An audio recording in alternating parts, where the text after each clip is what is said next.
Gentlemen, what do you got for titles? The Furry Stiffy. Kind of like a brony. Probably won't. You rowdied him. Big Poppa Hugh. Jenga or Die. Don't touch his Dawkins.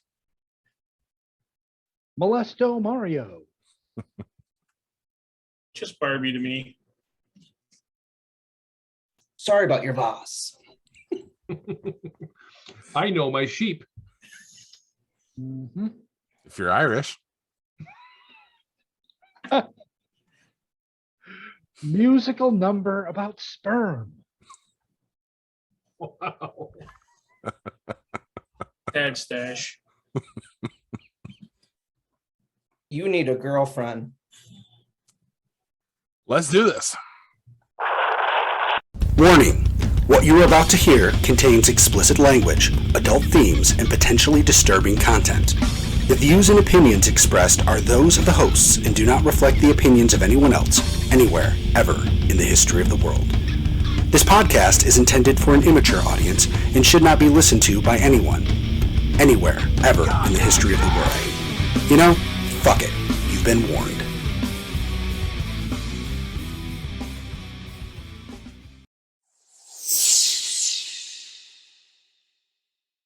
Hello, welcome to this week's edition of Geek Pod. I'm your host, Paul. I'm Hugh. Corbs. Gavin. And I'm Jack. Oh, shit. Guys, what's got you geeked? All right, I got to ask you guys something. What do you do if you have a window and the screen is ripped? What do you do? What do you guys do? You replace it. Okay, how do you replace it, Jack? Do you go? You take it out and then you just take off and then you just like put a new one in basically. Do you know how to do that? I actually learned how to do it last year. Okay. Even I know how to do it. Go ahead. Sorry. Cav, you were going to say something? We got all of our windows replaced by Comfort over the last few years, and our screens are lifetime guaranteed. We had an outdoor cat scratch a hole in the screen, and they replaced it for nothing. That's awesome. That is awesome. Well, I didn't know how to do this, and over the weekend, we have a couple holes in a few of our screens. We just keep those windows shut. But the upstairs window at the top of the stairs, next to the cat box up there, the cats like to lay there. And at some point, someone's fat ass must have ripped it because this little shithead right here, Avery's walking by the stairway, and she goes, "Daddy, the cat's going outside." We run outside, and there she is on the roof. She's confused. She doesn't know what's going on. She came right back in. But I'm like, all right, I need to figure this out. So I start looking it up. On Amazon, you can buy new screens, metal and everything, like $37.99 a pop. Look on Lowe's, same thing, $40 a pop, basically, after tax to replace this. So I started looking into it, and I found, as some of you may already know, you can buy a little kit with screen and tools and stuff to push the rubber gasket in. And I did that tonight. It's like 10 minutes a window. It's so fucking easy. Right. I fixed 3 of them, and I'm figuring that's $120. And if anybody out there doesn't know how easy this is, don't buy them. As long as the frame's intact, it is so easy to fix. Right. You will do deserve it for a prize. $20 a window. You deserve a prize. Every time I do work around the house, I get a prize. Oh, No. nice. What you said, Right. Hugh, like last year, because in my 3-season room, my screens all went out because of a windstorm. My buddy was like, "Oh yeah, I'll come out and help you out." He charged me like $200, and he's like, "You know what? If you can do this next one, I'll take $50 off." Then I did the rest of them. He's like, "Just give me $50 and just do the rest." Well, you know how much the kit cost me to fix those 3 windows, and I still have enough left over to do 2 more? $10. Nice. Perfect. $10. Nice. So I don't usually do manly fix-it stuff around the house, but I'm feeling pretty good about that. Fuck yeah. You should be popping off a Hogan flex for us now. Just do the. Oh, Dude, we couldn't have planned that better. I know. Big Poppa Hugh. Don't ever call me that again, Jack. Ever. You never know. No, but good job fixing No, I it. know. Thank you. How about you, Corbs? Nothing really. It's been kind of a slow week for me. One thing I really got is mom's getting prepared for her eye surgery, so there's a couple doctor's appointments this week. They took a measurement of her eye for the lens that I guess they're going to put in. She's got to have cataract surgery. So she's having one eye done on the 24th of May and then the other one done on the 31st. So hopefully after that, a couple weeks after that, she'll be able to see and she'll be able to drive during the day. She hasn't been able to drive because she can't really see anything. She sees shapes. Is it both eyes? So, Both eyes? yeah, she's got to have both eyes done. So she's needed it for a while. She's been putting it off because she couldn't get her blood sugars under control.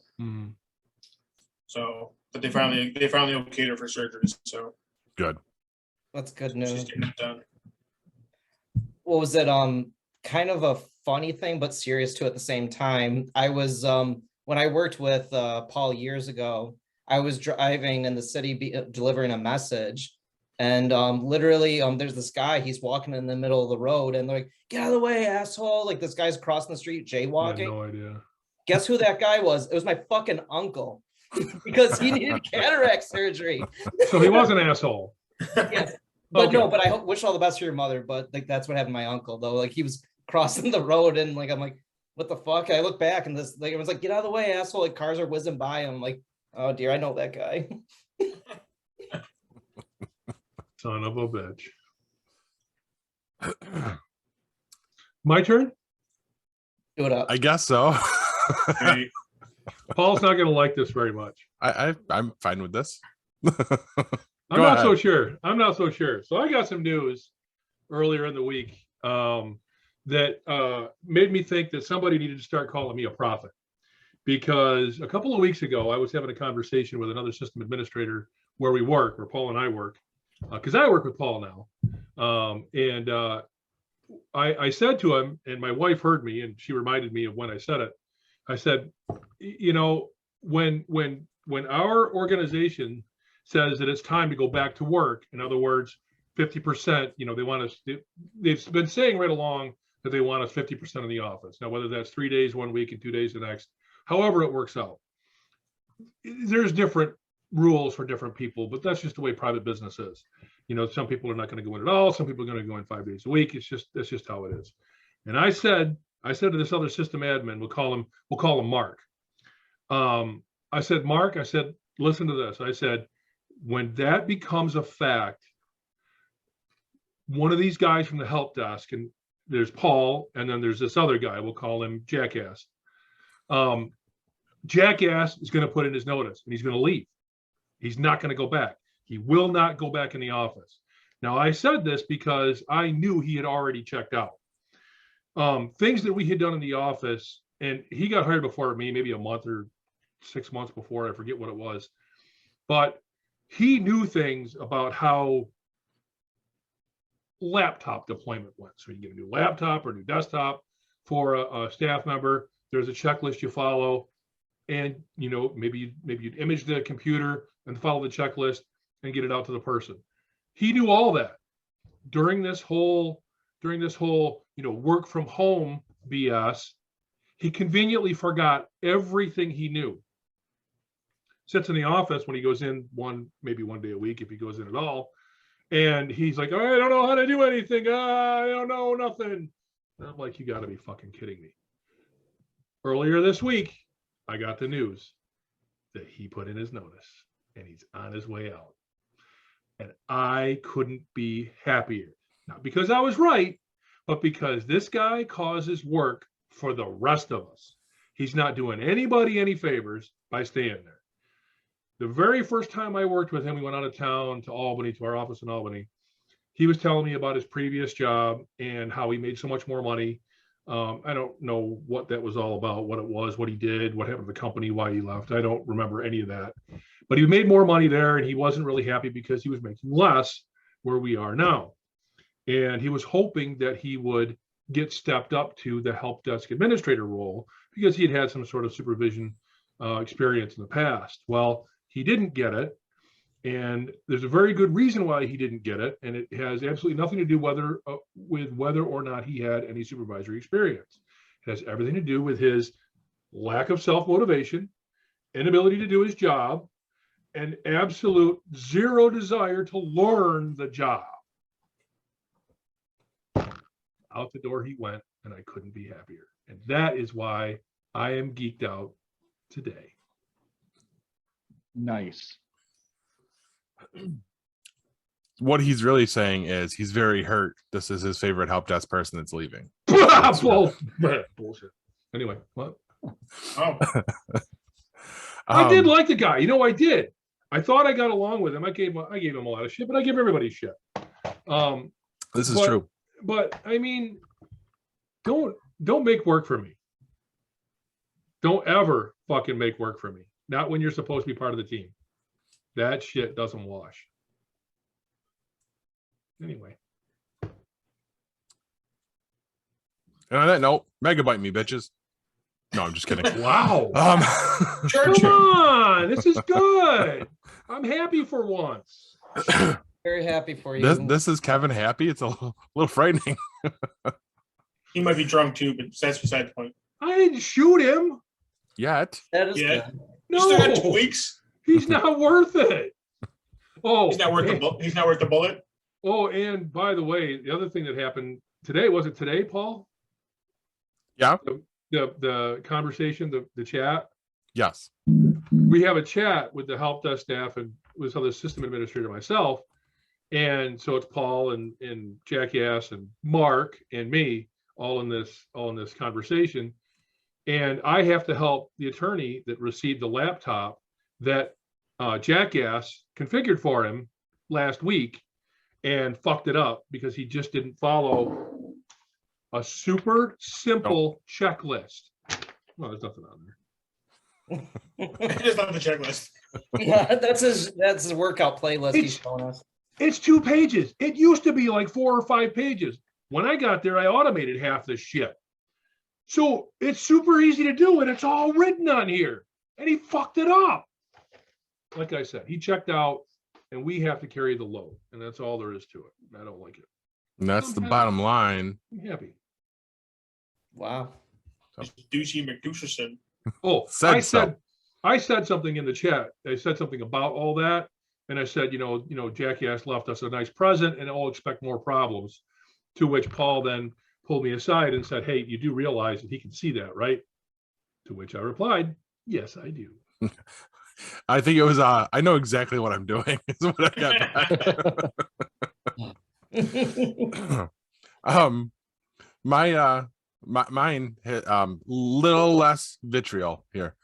What's got me geeked this week is I actually had a wild Hugh sighting this week. Really? Yes, I almost literally bumped into him at Walmart because I was actually trying. I was barreling at you with that cart. No, this is just a quick aside. Like this is the first time, other than what our GeekPod function was, that I've actually seen you in person in like 2.5 years. Yeah. So it was just a little fun, me charging at him and his wife, and I think I like loudly psst at You went, Yeah. Psst, and I was like, what the oh. And I looked at you and I was shocked to see you at Walmart with no toys. So Yeah. What? Yeah. he's usually buying toys at Walmart. Yeah. They don't sell Yeah, those no. kind of toys at Walmart. Yeah. Yeah, they do. You just got another right guy. Well, their toys aren't the same anymore. Scary that you actually know that. Yeah, you got to know the special knock. There you have it. What was that again? I'm not doing it again. That was probably really loud on the Come mic. on. No, but what really has me geeked, that did have me geeked that night, but that's not what I actually had to talk about. I'm actually starting a classic WWF rewatch thanks to Peacock, the streaming network. The other night, because I'm actually listening to an audiobook about the history of professional wrestling. And I would tell you what it's called, but I don't have my app open, and I'm not going to waste that kind of time. Just later. But it's called The Squared Circle by why is that doing that? Not Nibbler. I don't know what that That's means. a really We need weird it right name now. for an Oh, author. Nibbler? Dave Shoemaker. The The Squared Circle by Dave Shoemaker. And it got me reminiscing about the old days, the wrestling days.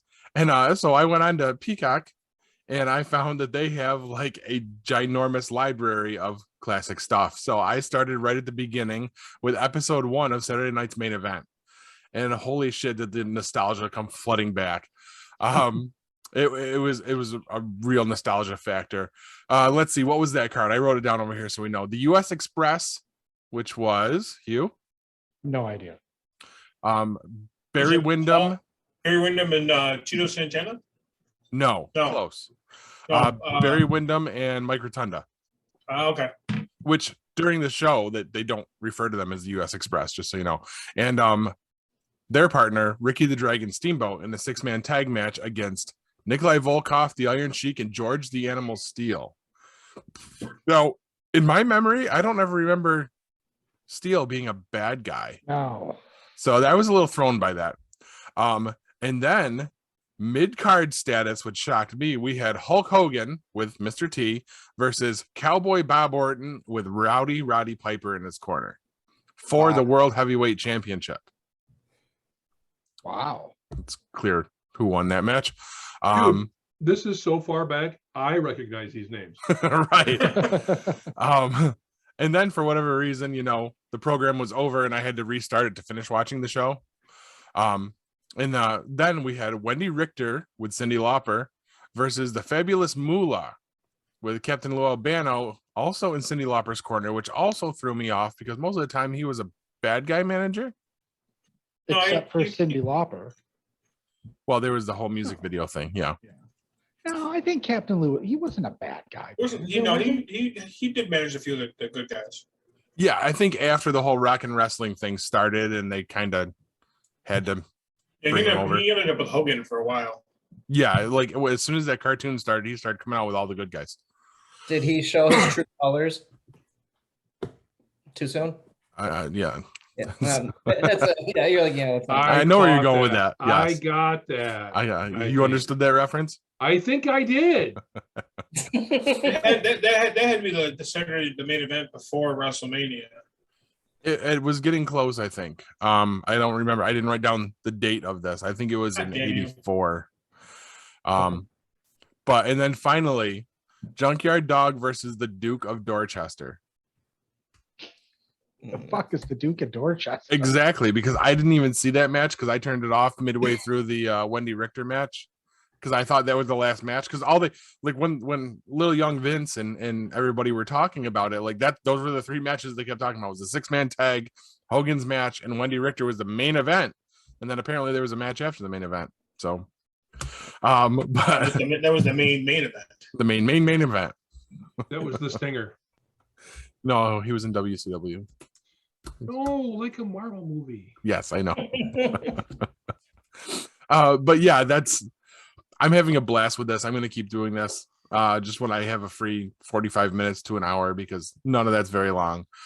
But holy shit, if you're a current wrestling fan and that's what you know and you go back and watch this stuff, whole different world. Oh, and I forgot there was a Piper's Pit segment too where him and Ace, which I don't remember them calling him Ace before, but that's Cowboy Bob Orton, interviewed Mr. Wonderful, Paul Orndorff. And holy shit, does Roddy Piper chew the scenery. Oh my God, he was so great. But that's also cool. I'm wearing the shirt. So he every time he was on screen, he took over. Yes.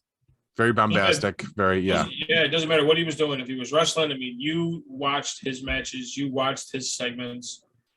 He was good on the microphone. He was just good in general. My dad was a huge Piper fan. I always was too. I had this same shirt when I was a kid.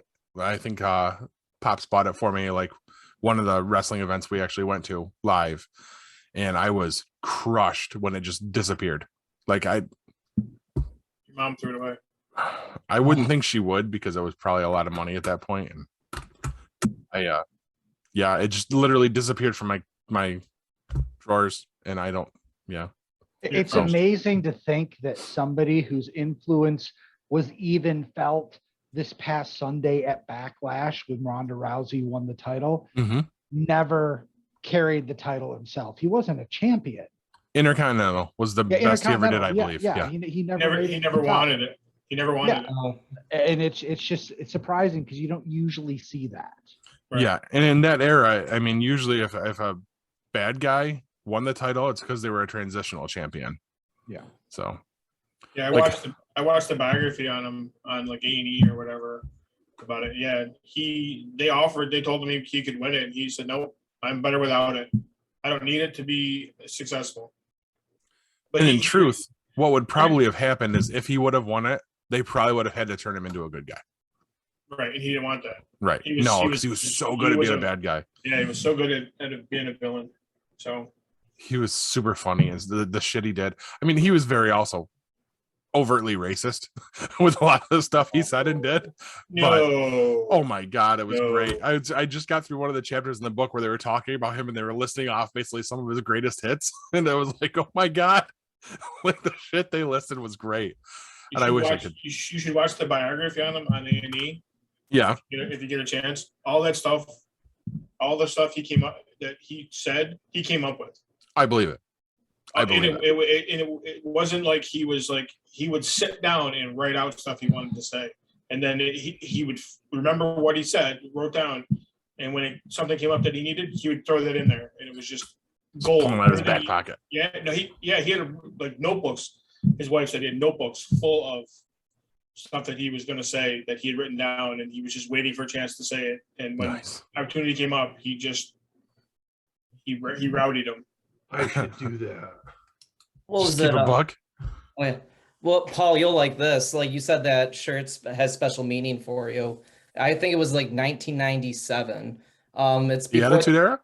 the Attitude Era, of course. Because yeah, like I am the youngest here.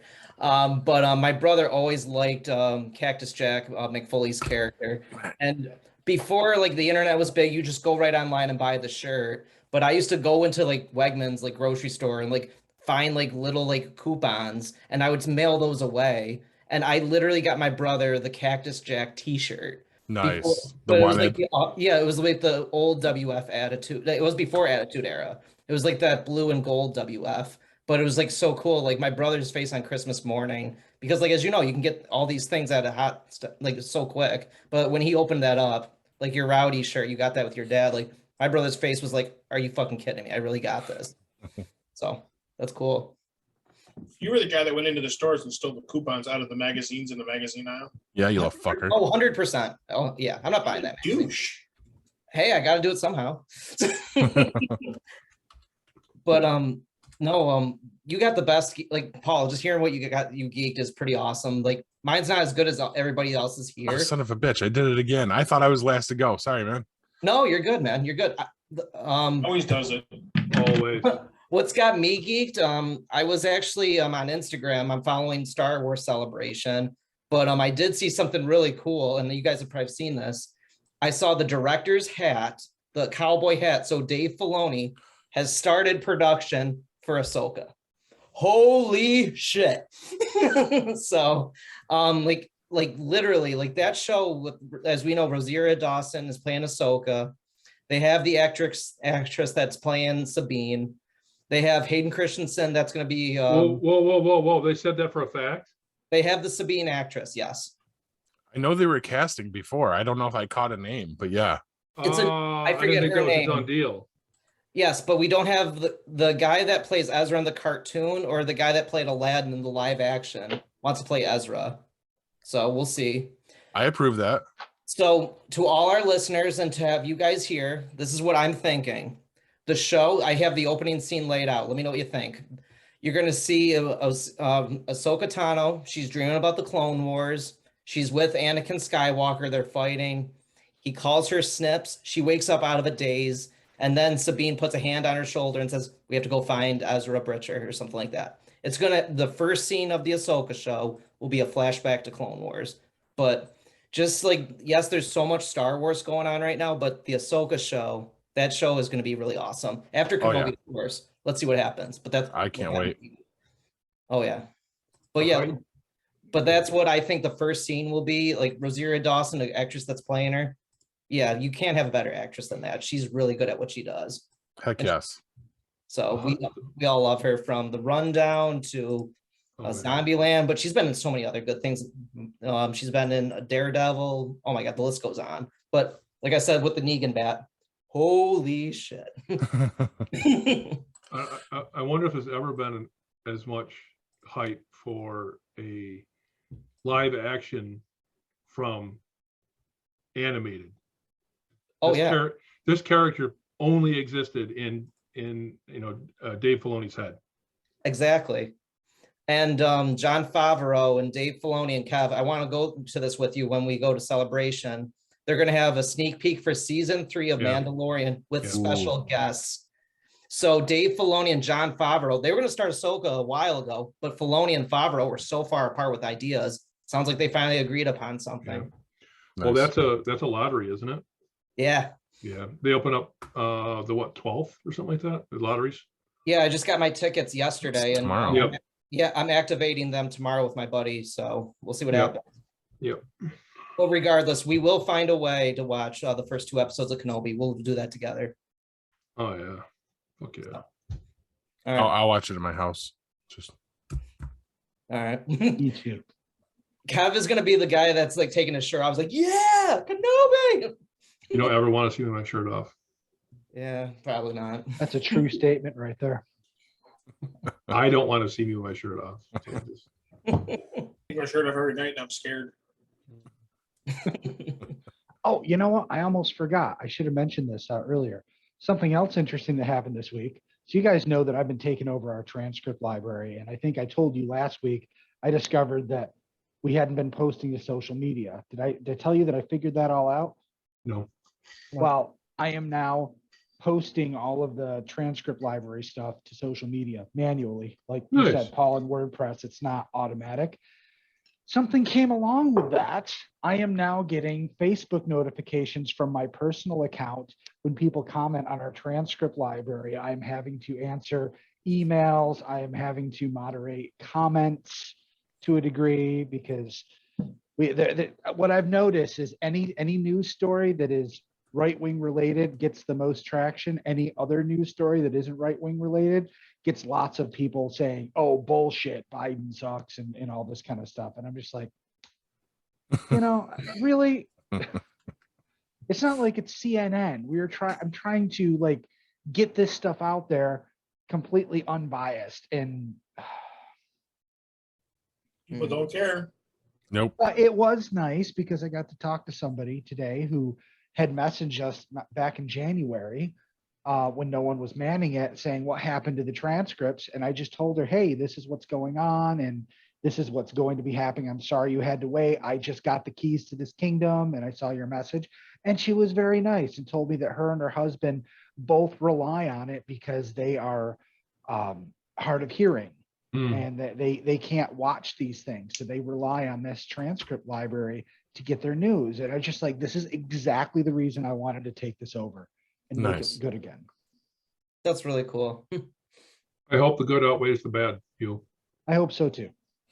Probably won't, but Well, maybe if you could just keep a mind on those kind of people, those people that appreciate it the most.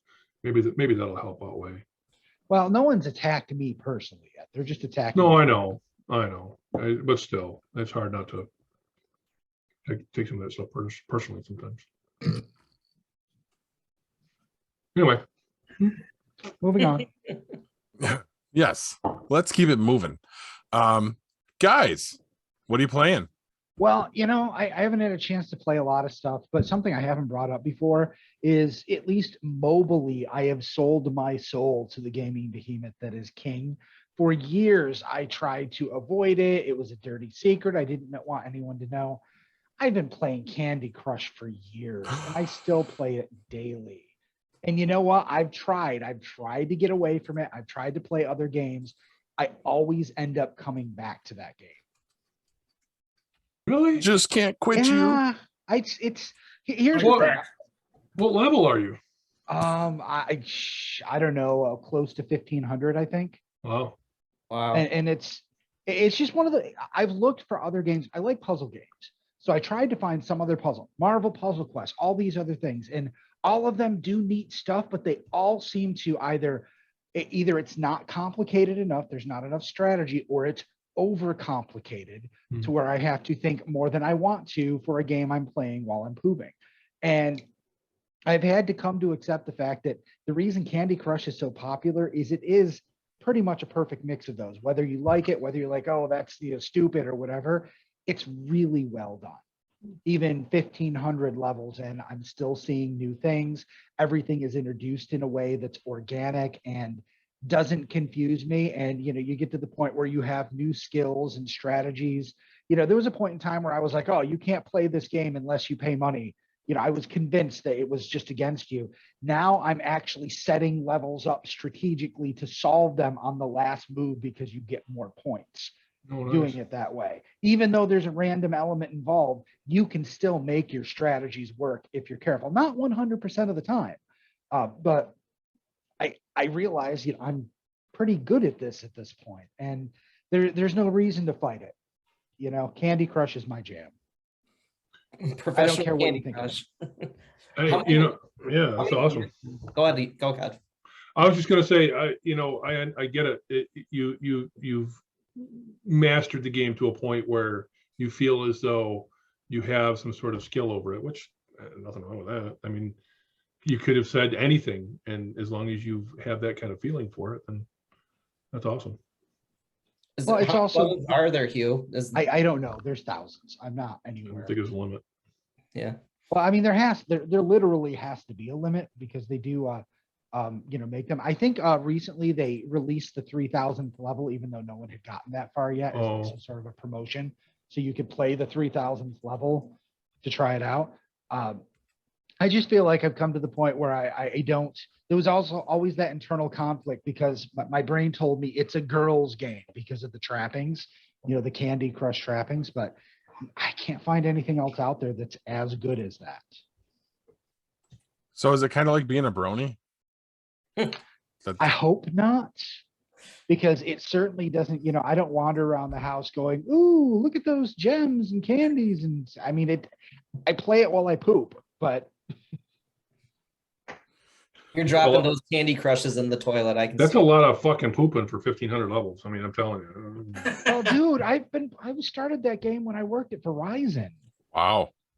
It Years came out. ago. I mean, yeah, I've been at my new job almost 7 years. So, and I started Candy Crush. It wasn't like the last, I think Kevin still owned the store. So we're going on 10 years. Wow. A decade of crushing on candy. Oh, poop. I really should be pooping. farther along because I often put it down, delete it from my phone, say I'm not playing this stupid game anymore because I'm not a brony. And 3 months later, I've installed, 70 different games that just don't cut the muster and end up reinstalling it again. I've gone through that cycle many times.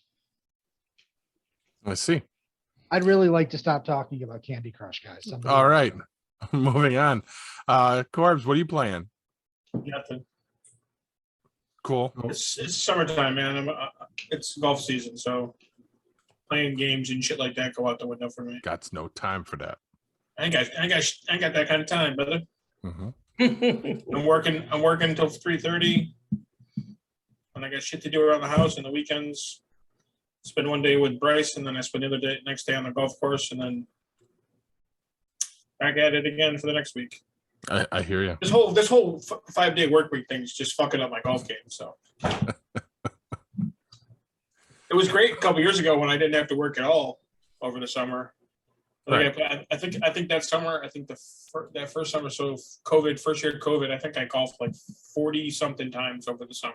Wow. Starting in May, I think I golfed maybe 2 or 3 times a week. I mean, sitting at home, I was making off the government. I was making great money, so I was like, shit. And everybody I golf with, they were all working from home. They could all come and go as they please. So we were like, fuck it.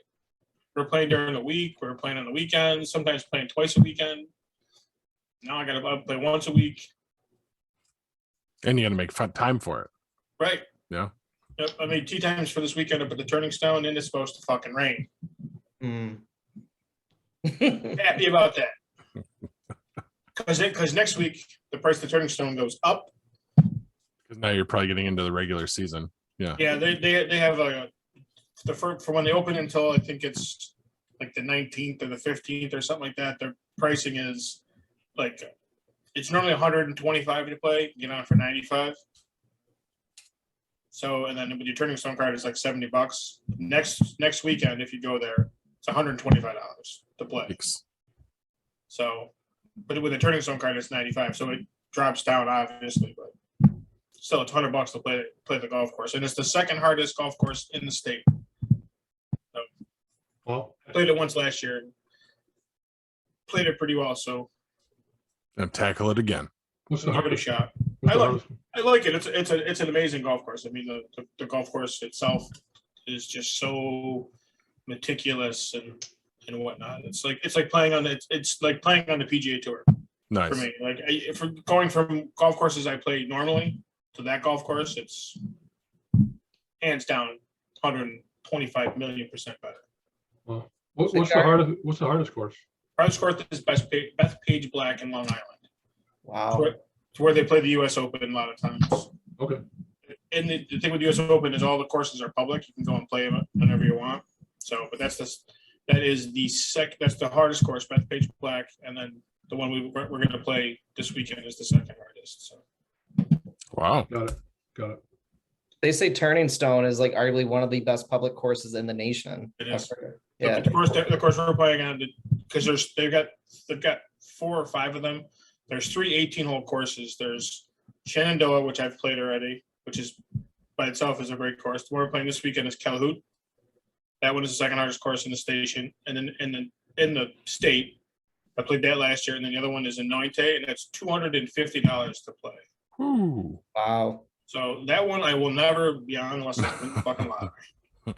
Just say Somebody else That's a lot. pays. Yeah. so, and that price never changes. It's $250 all year round. Wow.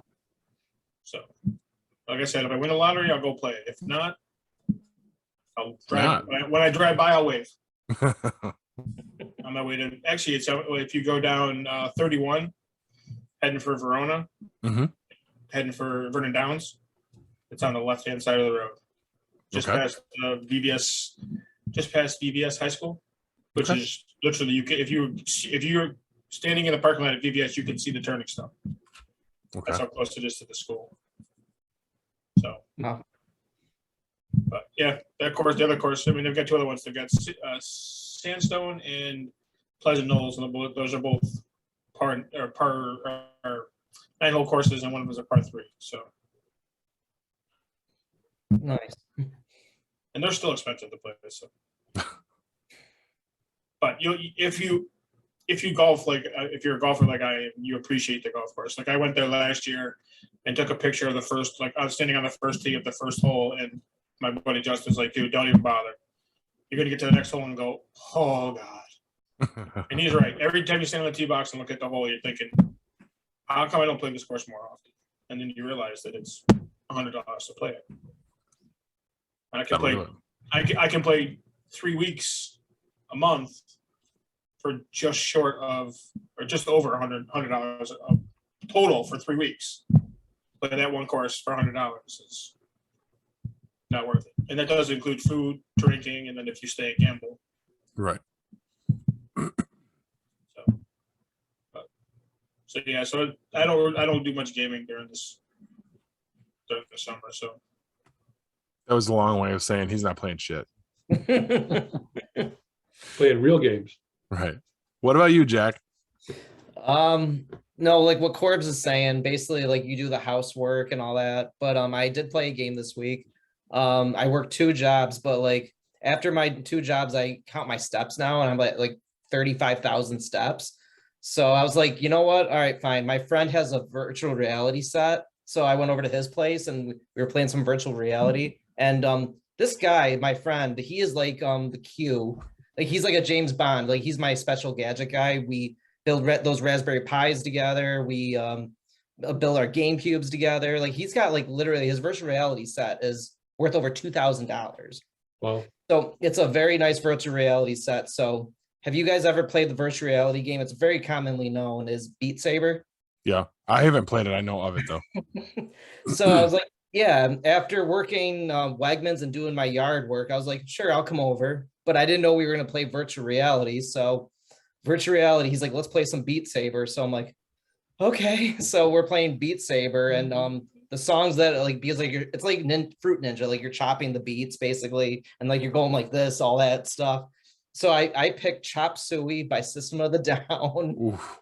And what was the other one? Welcome Home by Coheed and Cambria.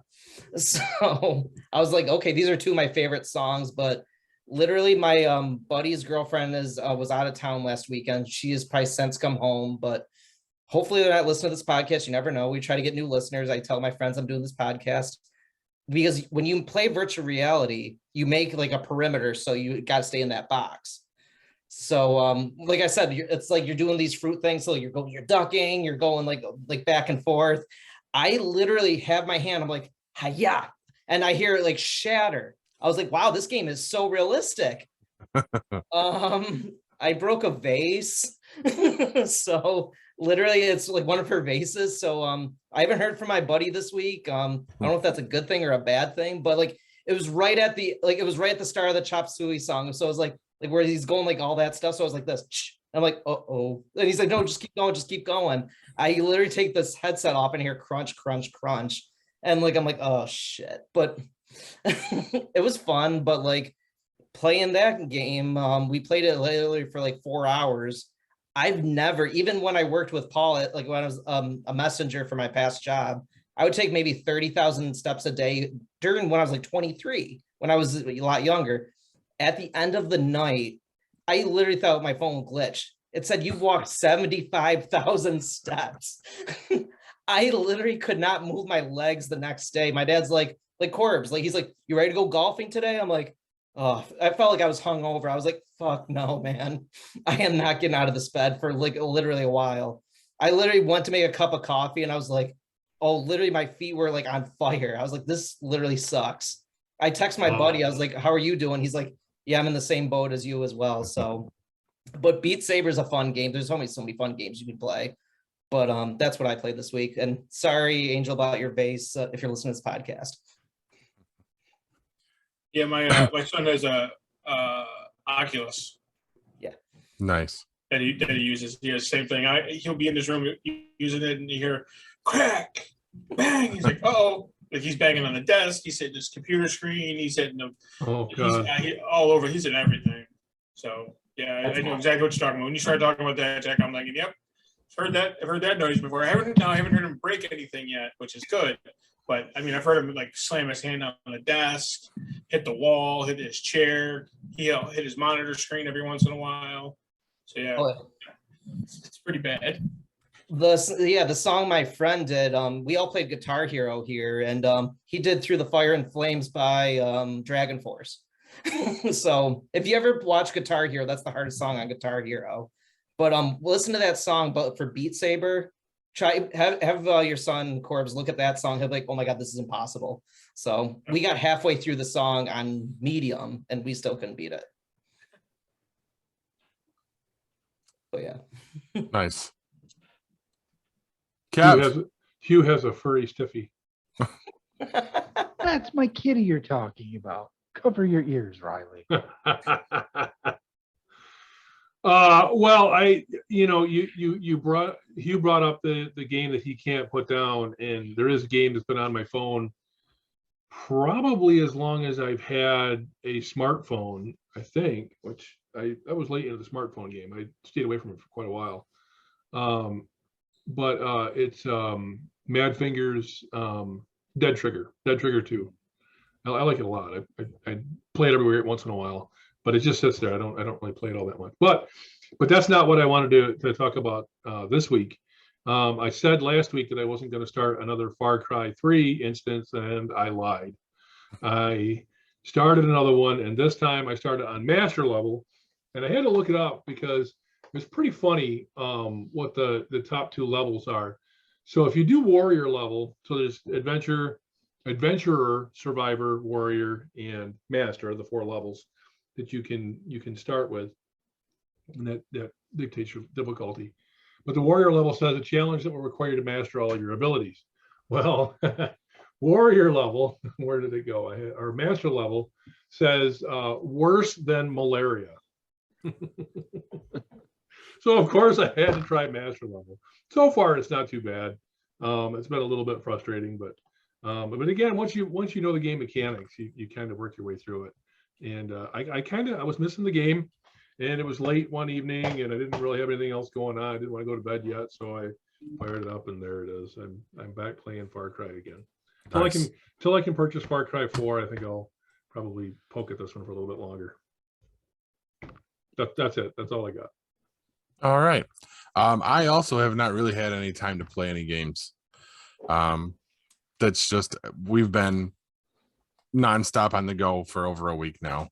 I've not had one day of downtime yet, except for the 45 minutes I took to watch Saturday night's main event. So yeah, I've really got nothing else there. I mean, I've got my also. We should use this as the weekly topic. What's the one game that you keep coming back to? Mine is Marvel Strike Force.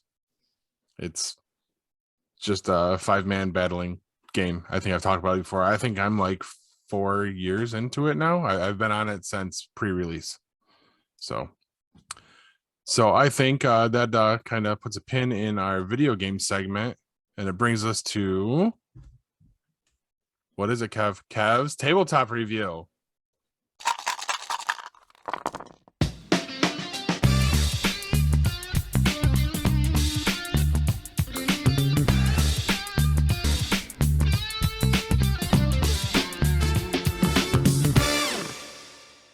So this week's tabletop game is something I've been thinking about reviewing.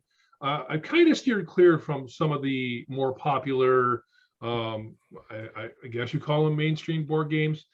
I was actually looking at the follow-up to this game, and I had read an article that said that this game is one of those ones that are talked about by people that don't really talk about board games.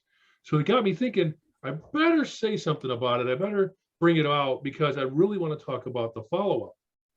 The game I'm talking about is Gloomhaven. Anybody here heard of Gloomhaven? Yep. Some have, some haven't. Okay. So what Gloomhaven is a dungeon crawler type game that is meant to be played cooperatively. I'll read you a little bit of a prefix here that I found at BoardGameGeek.com. Gloomhaven is a game of Euro-inspired tactical combat in a persistent world of shifting motives. Players will take on the role of a wandering adventurer with their own special set of skills and their own reasons for traveling to this dark corner of the world. Players must work together out of necessity to clear out menacing dungeons and forgotten ruins. In the process, they will enhance their abilities with experience and loot, discover new locations to explore and plunder, and expand an ever-branching story fueled by the decisions they make. Classic dungeon crawl. Classic, you have a character card, you have adventures, you work together, you build your skills. This is really, really, really well built. As I understand it, I haven't had the opportunity to play it myself, and I do need to throw that caveat in. It's one of those games that I would like to play. I've often thought about getting something like this, but now I will read you some of these specs of the game, and you'll understand why I have personally not gone there yet. So if I look at the information on BoardGameGeek.com, it's 1 to 4 players. Believe it or not, I didn't know before I actually read this that you could play it single player. That'd be something I'd be very interested in trying.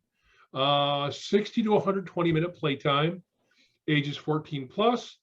And here's the reason why I don't own it: the weight, 3.88 out of 5.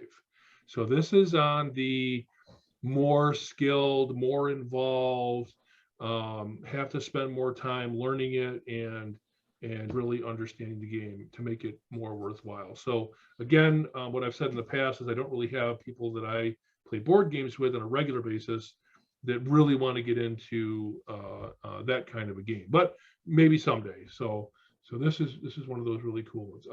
Isaac Childress, there's a huge list of expansions and play, the next level type thing. And then of course there's the new one called, and I'll probably review that at some point. Where did I see it?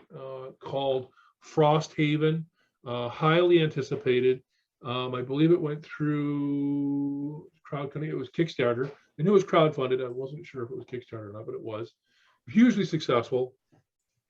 This is one of those games that has a lot of pieces to the game.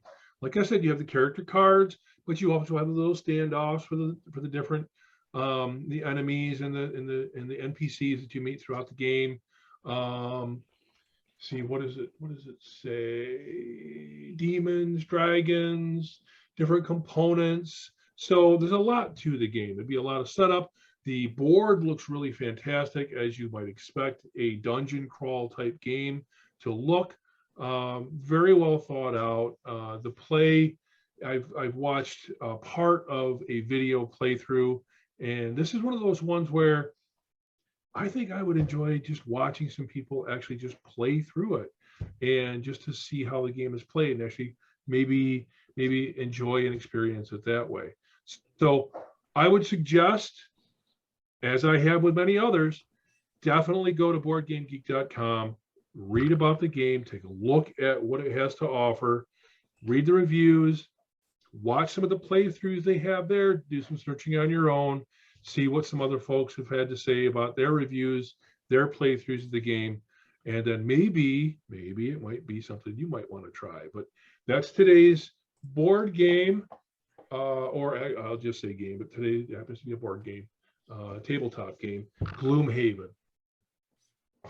Where can they buy it? So, funny you should ask. I believe I have seen this locally in the mall and play the game, read the story.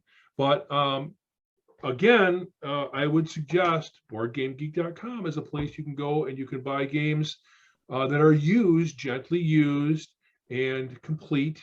Highly, the sellers are reviewed well, so find somebody that's sold before and been reviewed as a seller. But it's a good place to find a game that you want to try and not spend the maximum amount you would have to on retail. Outstanding. There you have it. Kev, are you quietly saying though you want to have a board game night and you want us to come over and play? Because if you provide the Cheetos and Dr. Pepper, I'm there. Oh, he's been very vocal about it, and he keeps saying that yeah. we're having a game night at my house. He Yep. keeps volunteering my house. Yep. So we're gonna make Cheetos. this happen. No Yeah. Cheetos for me. There's no Cheetos in my house. God damn it. That's a good thing. That's 'cause where I eat draw the Cheetos- line. I eat Cheetos, I get sick. So This is awful. No, but no, seriously. More Cheetos for us. okay. Right.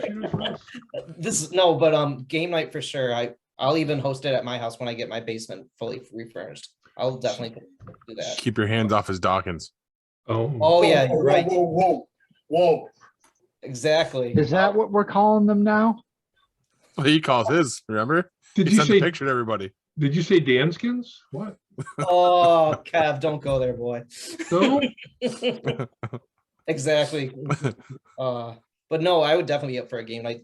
That sounds like a game I would definitely want to try. Well, I tell you, I already have a couple of games that are a lot of fun to, just to get together and try as the first game.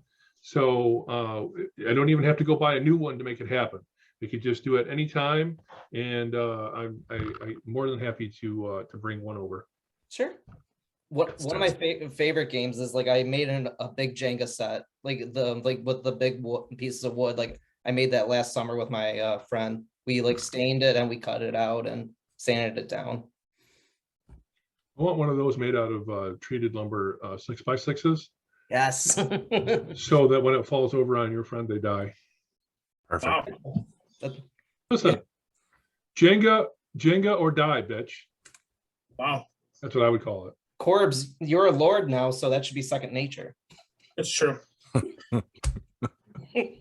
All right. I've sentenced people to death for less than that check. I think it is a really good time to send it to break. Guys, stick with us.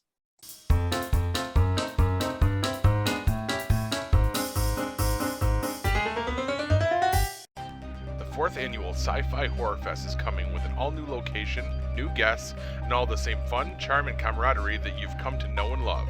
Sci-Fi Horror Fest has a new home for 2022 at the Vernon Downs Casino and Hotel in Vernon, New York. Sci-Fi Horror Fest will be held on August 26th and 27th. Sci-Fi Horror Fest is a family-friendly event featuring fun activities, vendors, and a media area with an eclectic group of podcast personalities.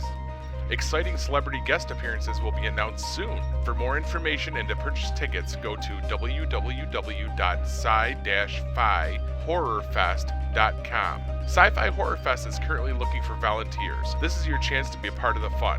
Please note, details of the event are subject to change due to any lasting issues due to COVID-19. Looking for the hottest new comic on the shelf or a key back issue to complete your run? How about that rare statue or action figure that you've scoured the internet looking for? Come to Collectibles Galore, located in North Syracuse with ample off-street parking. Collectibles Galore has a huge selection of comics, toys, and rare pop culture items you won't find anywhere else. Comics Galore is always buying comics and toys and will give you the fairest price for your collection.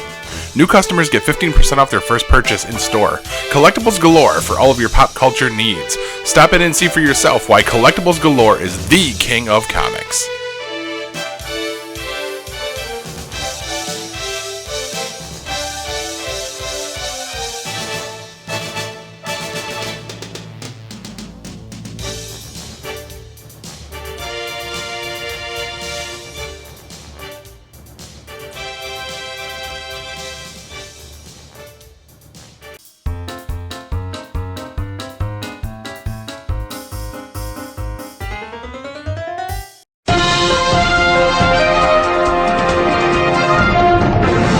Now, before you question whether I should spend this time to call out our lying and hypocritical Supreme Court justices or question if Kevin's mustache is so perfect it has to be a special effect, here's the news. First up, Molesto Mario. Disgraced TV chef Mario Batali was found not guilty this week on sexual assault charges.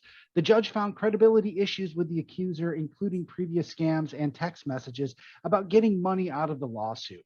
Now, this doesn't change the $600,000 settlement he paid a few years back for those other 19 accusers who did not press charges. So he's still not a good guy. Now, I'm torn on this. No one should have to endure unwanted advances at work. At the same time, I came up in the restaurant business. The most fun part of the job was the sexual harassment. And I'm not saying me harassing other women. I was so young and in awe of the rock star veteran cook line that I barely said a word. I was also dodging thrown saute pans and looking out for drive-by spatulas in the ass.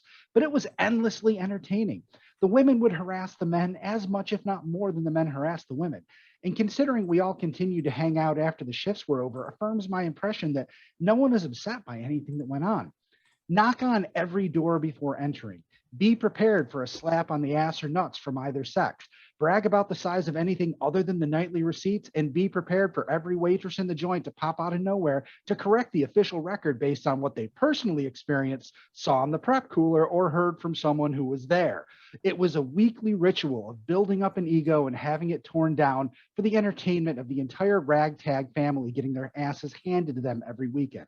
And for all the manhood insults and hurled at the guys during the Saturday Night Rush, those same ladies often left with the cooks they diminished. It was one of the best times of my life, and I wish I'd stayed in the trenches longer. Now, mind you, I'm not trying to blur the lines of sexual assault or unwanted advances. To be clear, there were waitresses there who would drink you under the table and then draw dicks on your face in Sharpie after you passed out.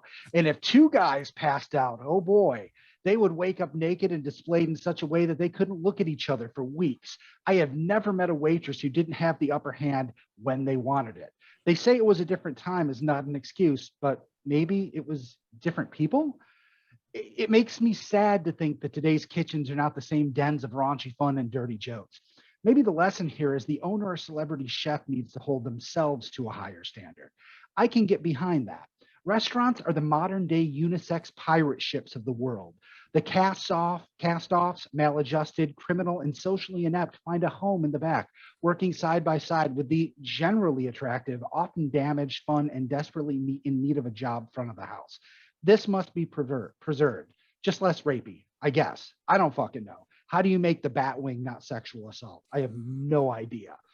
Next up, It's not in the game. Electronic Arts and FIFA have broken up. For 20 years, EA made the world's definitive soccer game. An almost too large to fail endeavor, it's one of the highest grossing yearly video games worldwide, with appeal in every country in the world. Just not here, because here soccer is a girl sport. FIFA stated that they have several non-simulation offers in the works. You know what that means, right? That means FIFA slots and FIFA Match 3 games. FIFA has sold out. They will make tons more money on ad-filled casino games and cheap marketing gimmicks. But who cares? It's fucking soccer. And finally, the Doctor is in. The 14th Doctor has been cast in the seminal British sci-fi show Doctor Who. Ncuti Gatwa is set to take over the reins later this year. He is the first Black man and possibly LGBTQ plus person to take over the role. Now, this has garnered the expected reactions from finally to will the rims on the TARDIS get stolen? The best and worst of the internet have come out to say their piece. And the new racist dog whistle appears to be ticks all the boxes for a woke agenda. Now, me, I could care less. I am more happy about Russell T Davies returning as showrunner. As long as the stories are good, they could cast Jack as the new Doctor and Russell would turn it into gold. Although they could cast Kevin and save a fortune on their mustache special effects budget. And that's the news, kids. Now, I have to tell you about a dream I had last week. It was actually on recording day and I forgot to bring it up on the show. So this is totally real, I swear to God. So right before I woke up in my dream, I'm holding one of those long, deep, disposable Tupperware containers, you know, like they're usually blue and they are clear and they have a dark blue top. And in the container is like 3 or 4 really thick Salisbury steaks sticking up out of the gravy. And suddenly they spoke to me. And I realized that the Macho Man Randy Savage had been reincarnated as Salisbury steaks. And he says to me, "Oh yeah, I need more gravy, Hugh. Get me more gravy or I'm gonna die." And then I woke up. This is not a bit. That was really my dream. I was very, very confused. Paul? In other news, Barbie's full name is Barbara Millicent Roberts. Back to you, Corbs. Well, she's just Barbie to me. I'll write that down.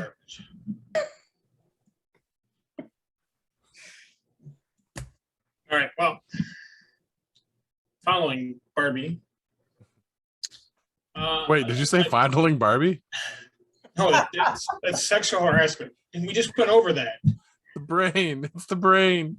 Ken's not going to be happy with you. That's right. I'll kick him in his non-existent balls.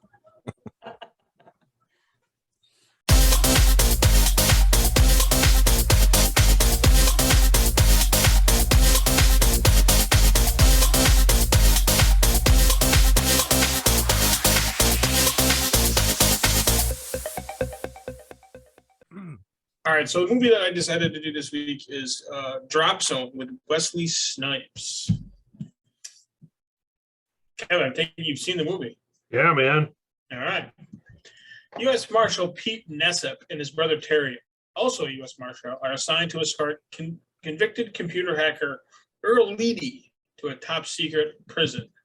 But the commercial airliner Pete and Terry are on board is hijacked by a group of terrorists led by renegade DEA agent Ty Moncrief, played by Gary Busey, who kidnaps Leedy and Terry is killed. Believing Leedy is dead, Pete is held responsible for the incident and is suspended. Pete sets out to track down the terrorists and turns to help from professional skydiver Jesse Crossman, whose ex-husband Jagger is one of the terrorists working with Ty. Where Jesse and her team are taking part in the Independence Day skydive show in Washington, D.C., where the airspace security is minimum. Where Ty plans to use Leedy to hack into the DEA mainframe to expose and identify undercover DEA agents to international drug rings. When Jagger is killed by Ty, one of Jesse's team members is injured. Pete and Jesse team up to stop Ty and his associates. Both Pete and Jesse can get their revenge. Why are you laughing? I'm gonna let you get through your shit first. All right. whatever.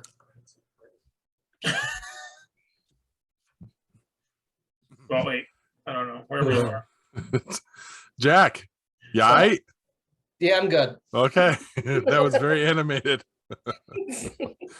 Sorry, Corbs, keep going. This is Oh, good. that's it. That's it. What'd you think of the movie, though? Let's give us your review. I like the movie. I mean, there's some good things in it. I mean, it's not a great movie. I wouldn't say that, you know, it's one of those movies that goes down in history. The Wesley Snipes movie. Wesley Pipes. Wesley Pipes, yes. Half baked. But it's like one of those movies, if it's on, though, it's like, of course, it's not going to get great reviews, but it's like, you know what? Fuck it. I want to watch it. Yeah, and that's Jack. That's exactly what it was. It was on Epic this weekend, and I was like, son of a bitch, man! I haven't seen that movie in like 2 or 3 years. So I turned it on and started watching it. So Do we know if Wesley Snipes actually ever made a real jump? I don't know. Do we know for sure? I don't think he did. I can't IMDb can probably tell you that. I can't find anything that says he did. I'm gonna let you guys in on a little secret. I didn't know this movie existed until 9 something this morning when Corbs texted me. No, I've seen that when I was younger. My dad showed that to me. I'm like, what is this? And my dad's like, he's like, oh, like that's one of his guilty pleasure movies. I'm like, Yeah. all right, we'll watch that one. So it's interesting. Another interesting note. This is 6 years after Gary Busey's accident. So I don't think he did a hell of a lot between the time he had the accident and this movie. This may have been one of his first as back in the on the silver screen. So this is post crazy. Well, I mean, he had a severe brain injury. Paul. He's still crazy though. I stand by what I said. Whatever. I said what I said, Kevin. Kev really loves Gary Busey. No, Apparently. I'm not saying he's not crazy, but I mean, there's a mixture of you know, holy fuck, the guy almost died, and you know, had a severe brain injury, and then you know, the fact that he's a little loopy. I mean, there's a mixture there. Yeah. Maybe tips on the loopy scale. I don't know. So he had the accident. He had the accident in '88, right after Lethal Weapon. Yeah. His first movie back after that was Predator 2. Oh, He was in really? Predator 2? He was in Predator 2, Which was what year? 92? 99. Or I'm sorry, 1990. I was gonna say 99 was a little late for 2 years. Yeah. wow. Yeah, Now, Okay. who wants to expand on this accident in case people don't know what we're talking about? So Yeah, he was in go ahead. a motorcycle accident. He wasn't wearing his helmet and suffered permanent brain damage. Mhm. Mhm. I mean that's the point where he's like he can't do anything. He still can act and walk and talk and all that stuff. It's just something. But the real question is that the best thing that happened to him for his career? Because crazy Gary Busey is something that sticks in pop culture's mind. Might he not have been as big as he is had that not happened? It's a good point. Yeah, because before Yeah, I that, don't know. Yeah. before that, I mean, Lethal Weapon. I mean, he was a little weird in that movie too, but that was pre-brain injury. So, I mean, in Lethal Weapon, he didn't really have much of a speaking role. Yeah, and now just think about it. He's in pop culture to the point when you see somebody, you know, who's crazy and a little with crazy blonde hair, you say, "Oh, look, it's discount Gary Busey," or "It's Gary Busey off Wish," or something like that. Wish.com. Yeah. Yeah, he's actually a meme, I guess. Yep. He is a meme now because of how crazy he is, and he's still a good actor too. He played that crazy part, like you said, the meme in Entourage. He had like a reoccurring role for one season, and he actually was like an artist or something like that. But was the Gary Busey accident before or after Point Break? It was before. Okay. But yeah, but like I know Gary Busey from Rookie of the Year, but like of course, back to your Wesley Snipes movie. What do you rate it? Like what's your rating of it? What do you I Wow, don't five, Jack. like 2.5 or so. I mean, Jack's just stepping in and taking my seriously. thunder here. I like it. sorry. Dude. It's about like 2.5 to 3 stars. I mean, it's like I said, it's not a great movie, but it is a movie that I will watch. I like certain parts of it. I like the skydiving scenes and stuff like that. in it. They're pretty cool. The one guy in there, his name is Swoop. I can't even know what the name of the actor's name is. He's pretty cool in it. So, what is his name? I don't know, but it's probably in the Ebert review I'm going to read. Probably. If he's a main character, it'll probably give his name. He's not like a main, but he's like an off character. He's one of the guys in the team. So, Like I said, I've never seen this movie, and I've yet to read the Ebert review. oh, there you go. Because that doesn't happen ahead of time either. Hugh, what do you got there? Popcorn? This is a movie review, right? Yeah, but come on, don't act like you always eat popcorn. I don't know. All I know is you were going to town. Look at you guys are fucking awesome. I need. Okay, well, I didn't go to Wegmans tonight to grab sushi, and my issue is I have a snack every night. If I don't snack, I literally wake up at 3 a.m. starving and can't. And hangry? sleep. Kev, Yeah, it's this is okay. probably why I'm so fat. but- Kev, it's okay, buddy. It's okay. Wipe those tears off. I love Cracker Jacks. Do you want the fries? Gotta try these. Those are great. Oh, I love Those are those. amazing. yes. Corbs. Scooby snacks. You can't go wrong with the Scooby snacks. Nope. All right, so let me get this page up, and I'll tell you what nobody's friend Ebert had to say about this. He also, wow, you guys are like in sync lately, Corbs. 2.5 stars for Drop Zone. He reviewed it on opening day, December 9th, 1994. Because I'm actually looking off the page. This is where you can stream it right now. You usually have to either have a subscription or rent it on Amazon Prime, Apple TV, Fubo, Google Play, Vudu, Showtime, Microsoft, Max Go, YouTube, Showtime, Redbox, DirecTV. I don't know what the blue thing is with the triangle, and once again, Showtime twice because why not? Okay, let's never do that again. He has this to say. Drop Zone is one of those thrillers where the action is so interesting that you almost forgive or even forget the plot. The movie is virtually one stunt after another, many of them taking place in midair. And during the pure action sequences, you simply suspend your interest in the story and look at the amazing sights before you. The movie is the most elaborate feature ever made about skydiving, with aerial photography and stunts so good that the stuff on the ground almost, but not quite, gets forgiven. The movie stars Wesley Snipes as Pete Nessip, a hard-charging U.S. Marshal, and Gary Busey as Ty Moncrief, the leader of a renegade gang of skydivers, who have an audacious scheme to sell the secrets of the DEA to drug lords. But first, they need to spring computer mastermind Earl Leedy, played by Michael Jeter, any relation to Derek? No. From prison. And that leads to a scene in a 747 at 38,000 feet where the bad guys snatch Leedy from his federal escort and parachute with him through a gaping hole in the side of the plane. Just another Wednesday. The stunt is so audaciously planned and executed that it doesn't look like an escape bid, and the missing persons are all presumed dead by everyone except Nessip, an anagram for Snipes, although why they overlooked Pissin is beyond me. That was a real joke there. That wasn't mine. I'm just saying.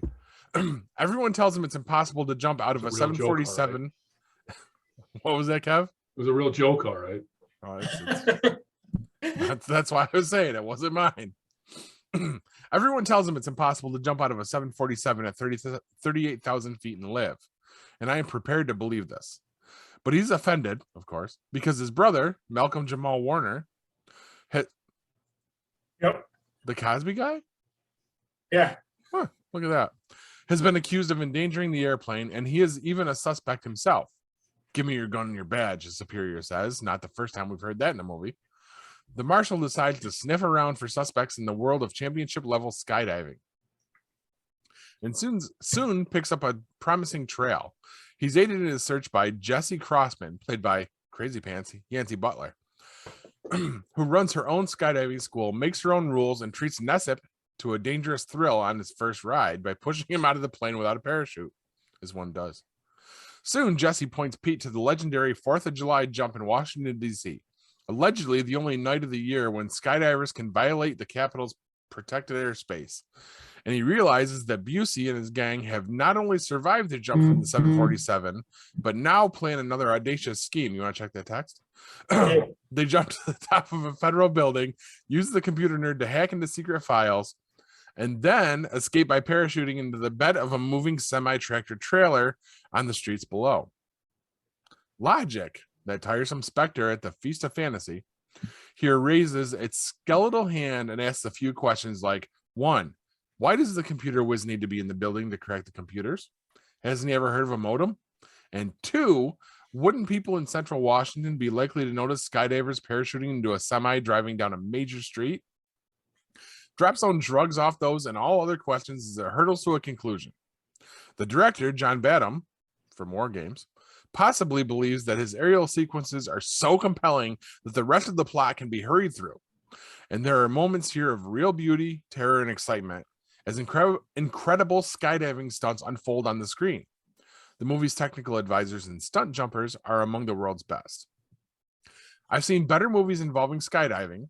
Point Break was one in 1991, also starring Gary Busey, but never one in which the aerial material was so well done and photographed. For that, I'm almost prepared to forgive the jumpy screenplay in such incredible events as when a character is able to jump out of an airplane and hold on to the bottom sill of the doorway. Would you fall straight down from a flying airplane? But I can't quite forgive them because the movie should have cared more.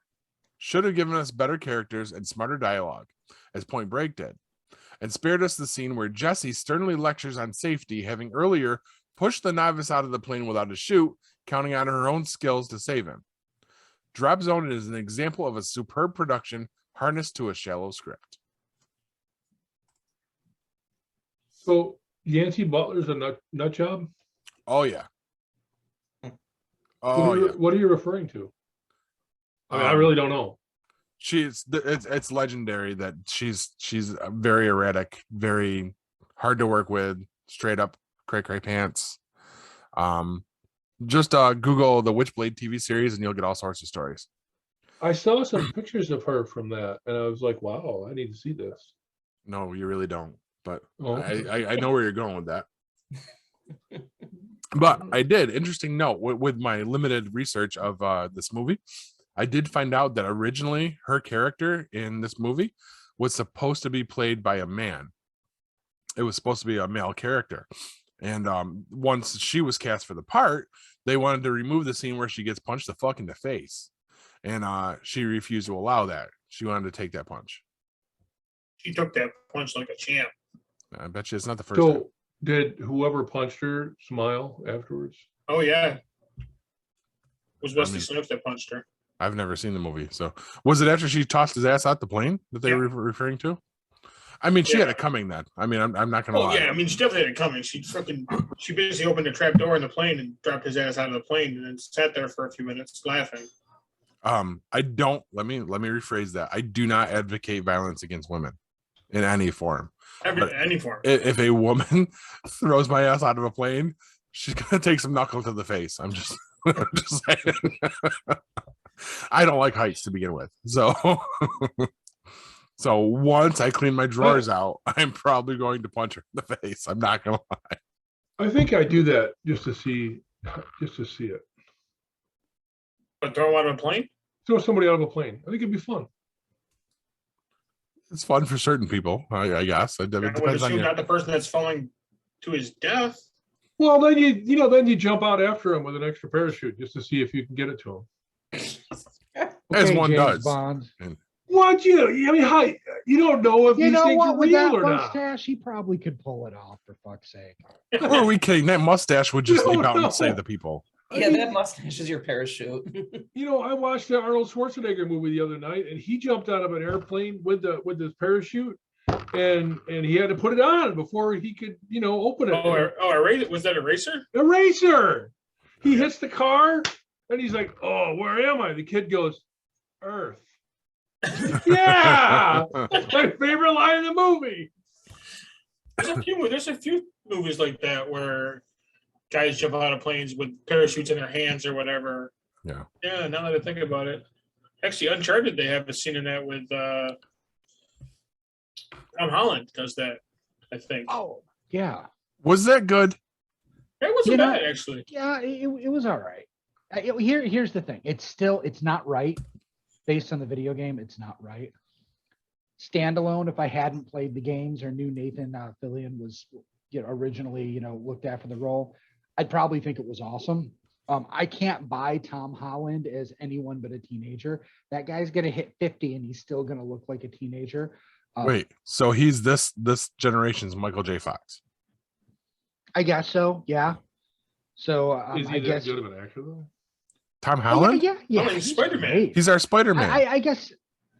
Look at it this way. Imagine if Michael J. Fox had been cast as Conan the Barbarian. Doesn't matter how good he is. You just can't buy it. He might give the performance of his fucking life, but you're not going to be able to pull yourself out of that. Now, I'm not saying that Nathan Drake is Conan the Barbarian, but he is an action hero.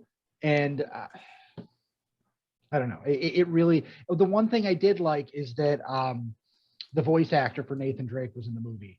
They come out of the water and he's lounging on a chair on the beach. Like, what happened to you? It's like, oh, I just fell out of a plane. He's like, that happened to me once too, because that was lifted directly from one of the games. So only people who played the game would do that. But yeah, I thought it was a good movie. Okay. I enjoyed it. So I should watch the movie first and then Yes. finally load the game into my PS5. Yeah, if you watch the game or play the game first, you're probably going to be disappointed by the Okay. movie. All right. So Yeah, I've never It's played kinda- the game, so it's kind of like G.I. Joe. Like if you're going to watch the Snake Eyes movie, don't know anything about G.I. Joe. Yeah, pretty much. yeah, yeah. I You know watched- what? I'm not watched proud it. of this, but I own the Snake Eyes movie. Yeah, you went and saw it in 4D. Can I borrow it? Yes. Bring it No, tomorrow. actually, no, you can't. But we'll discuss it tomorrow off mic. I'll explain why. Kev's not happy about that, man. Mustache is said. Yeah, you made this. It's because Paul is secretly friends with Jackass. Oh shit! Ooh. He's You're very, friends with Johnny Knoxville? he's very upset with Wish. me talking bad about him. And he's gonna miss him. Yeah, I can see it in his eyes. That was like the stink eye, man. I was trying to emote that. I'm not much of an actor, but all right. So we have anything more to say about Drop Zone? We can drop it. Look at you. All right. So I think it's time to move into Jack's erroneous question of the week. Not ready. I'm not ready. Get ready. It's about Ooh. to happen.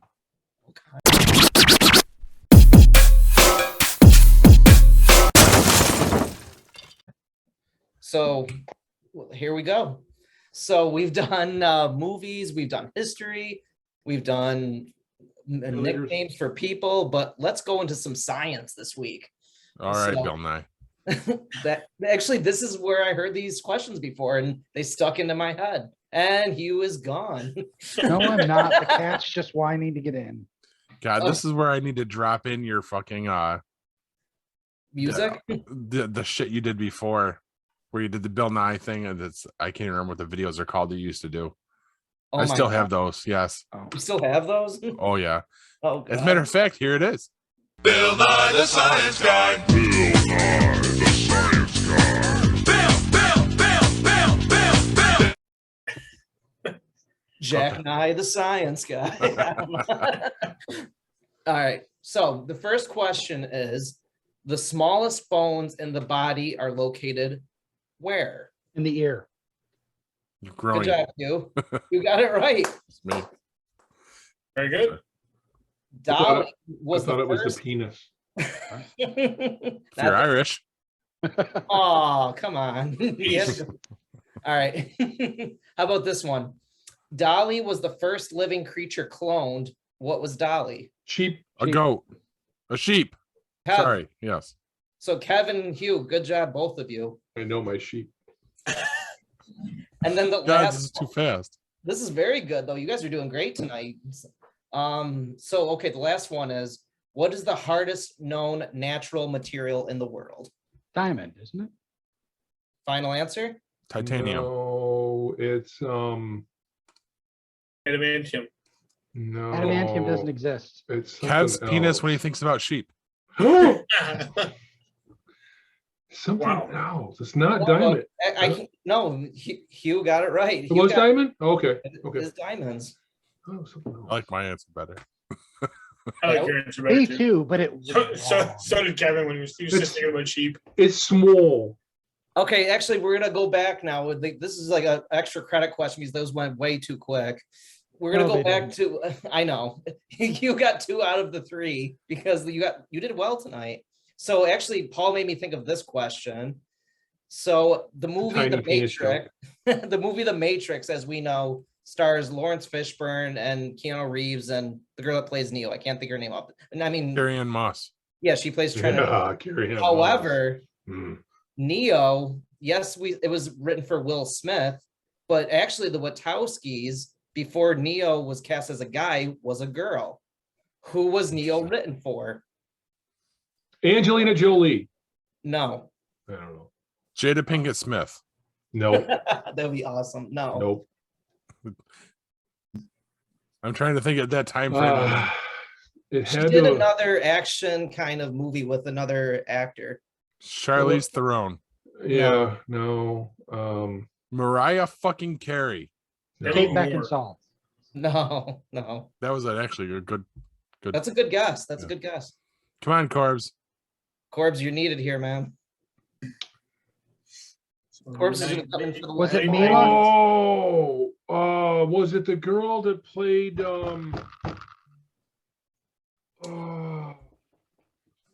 she was in a series. She's got her own business now. She's fucking Felicity. multi-billionaire. She has won Best Actress before. What was the name of that fucking Do show? not Google it, Kevin. No, I'm trying to think of the name of the show. She was like the superhuman in the after times, like after the nuclear holocaust or whatever. And the guy, I want to say no, but Mila Oh. Jovovich. no, Oh, it was good when I was. no, Mila Kunis. no. No, I don't know. I give up. The redhead that played Donna.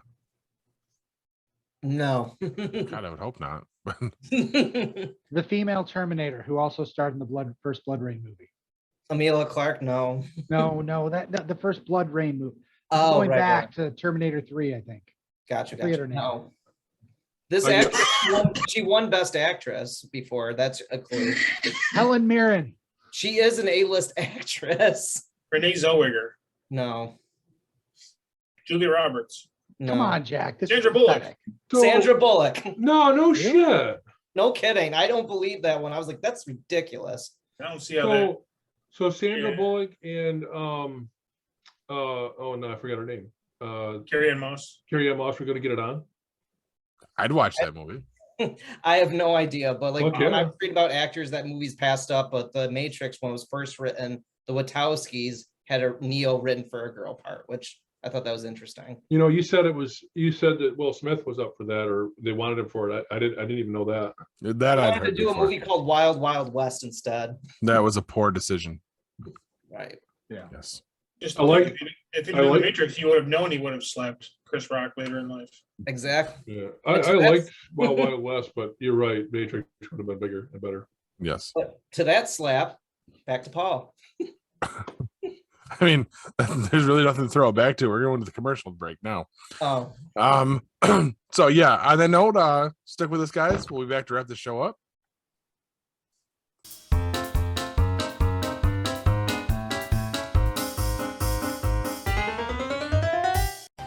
The 4th annual Sci-Fi Horror Fest is coming with an all-new location, new guests, and all the same fun, charm, and camaraderie that you've come to know and love.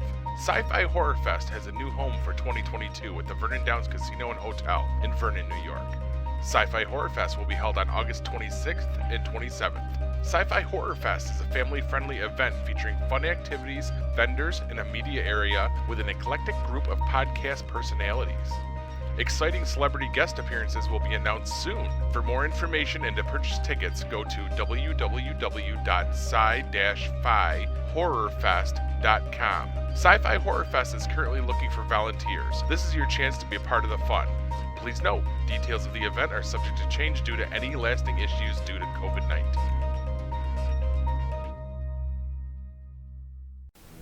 Looking for the hottest new comic on the shelf or a key back issue to complete your run? How about that rare statue or action figure that you've scoured the internet looking for? Come to Collectibles Galore. Located in North Syracuse with ample off-street parking, Collectibles Galore has a huge selection of comics, toys, and rare pop culture items you won't find anywhere else. Comics Galore is always buying comics and toys and will give you the fairest price for your collection. New customers get 15% off their first purchase in store. Collectibles Galore for all of your pop culture needs. Stop in and see for yourself why Collectibles Galore is the king of comics.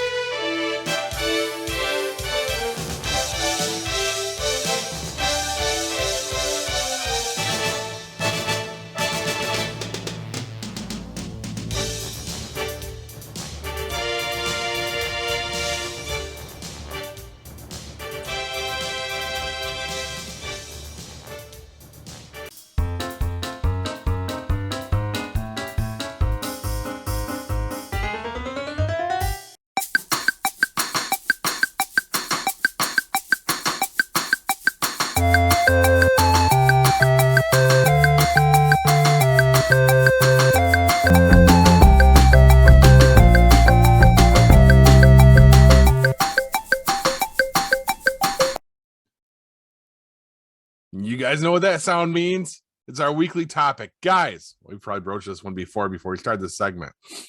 What is your need to watch movie or show?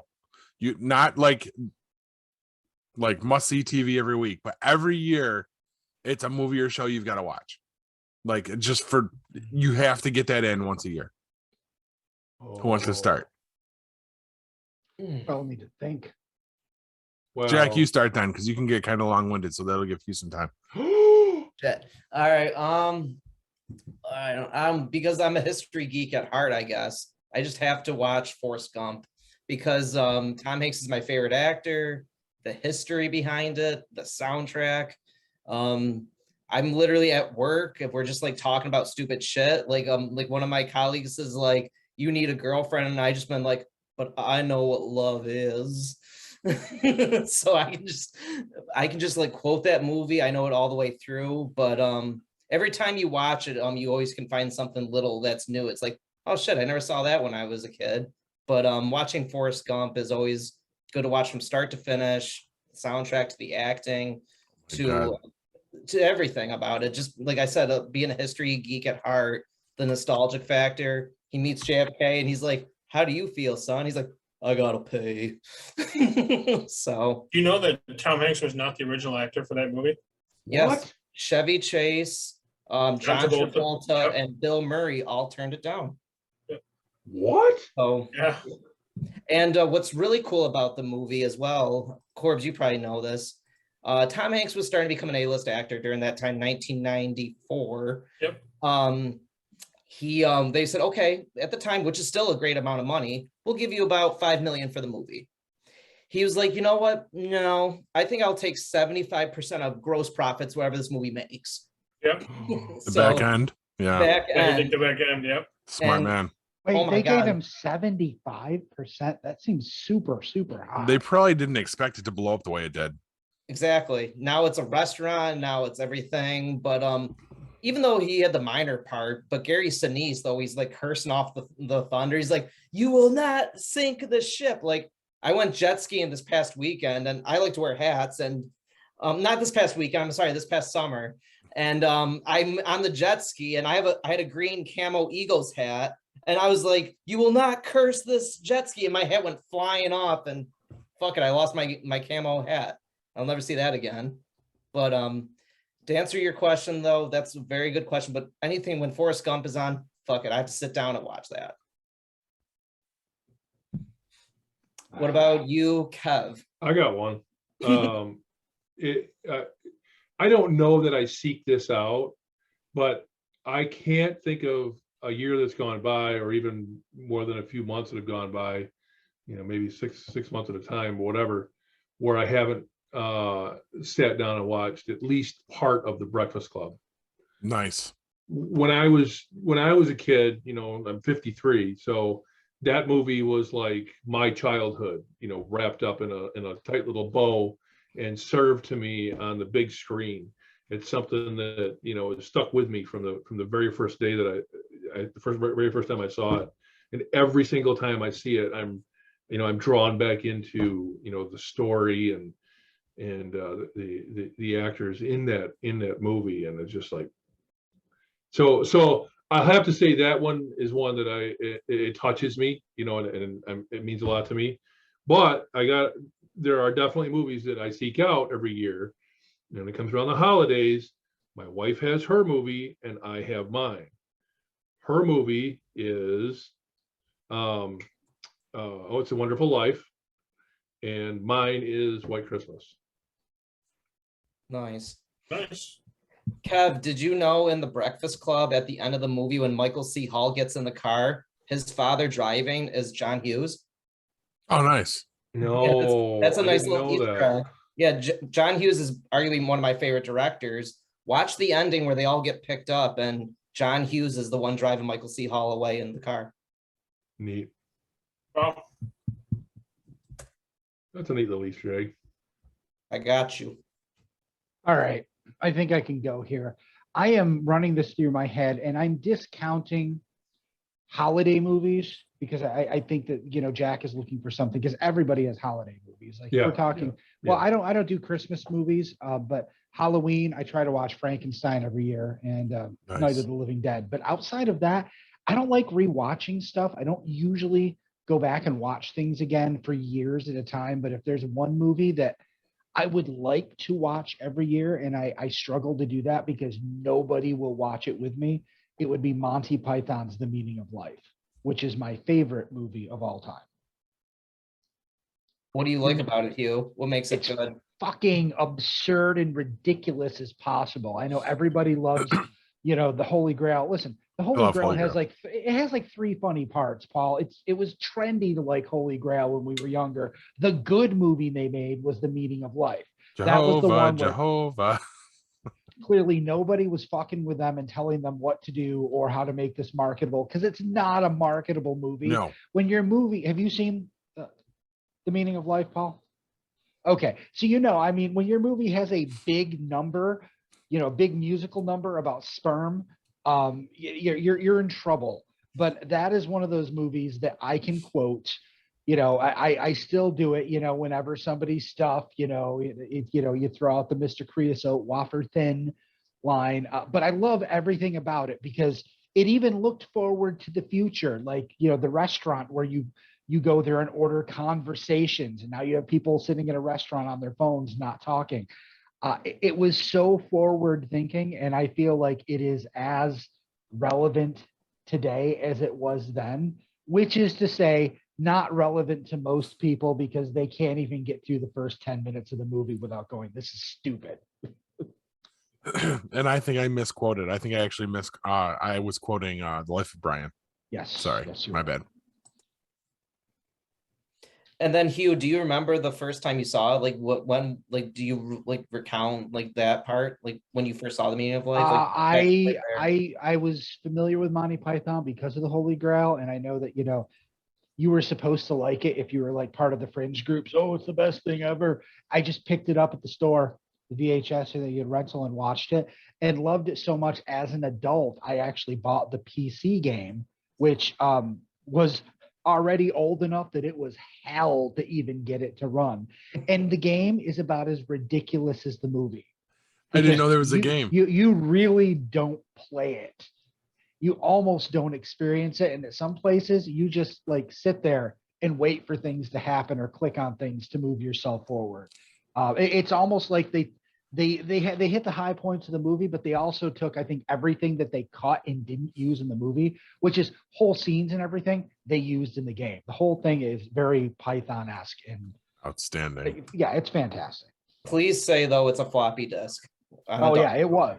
Yes. Well, it was a CD-ROM. Okay. It was a CD-ROM. Okay.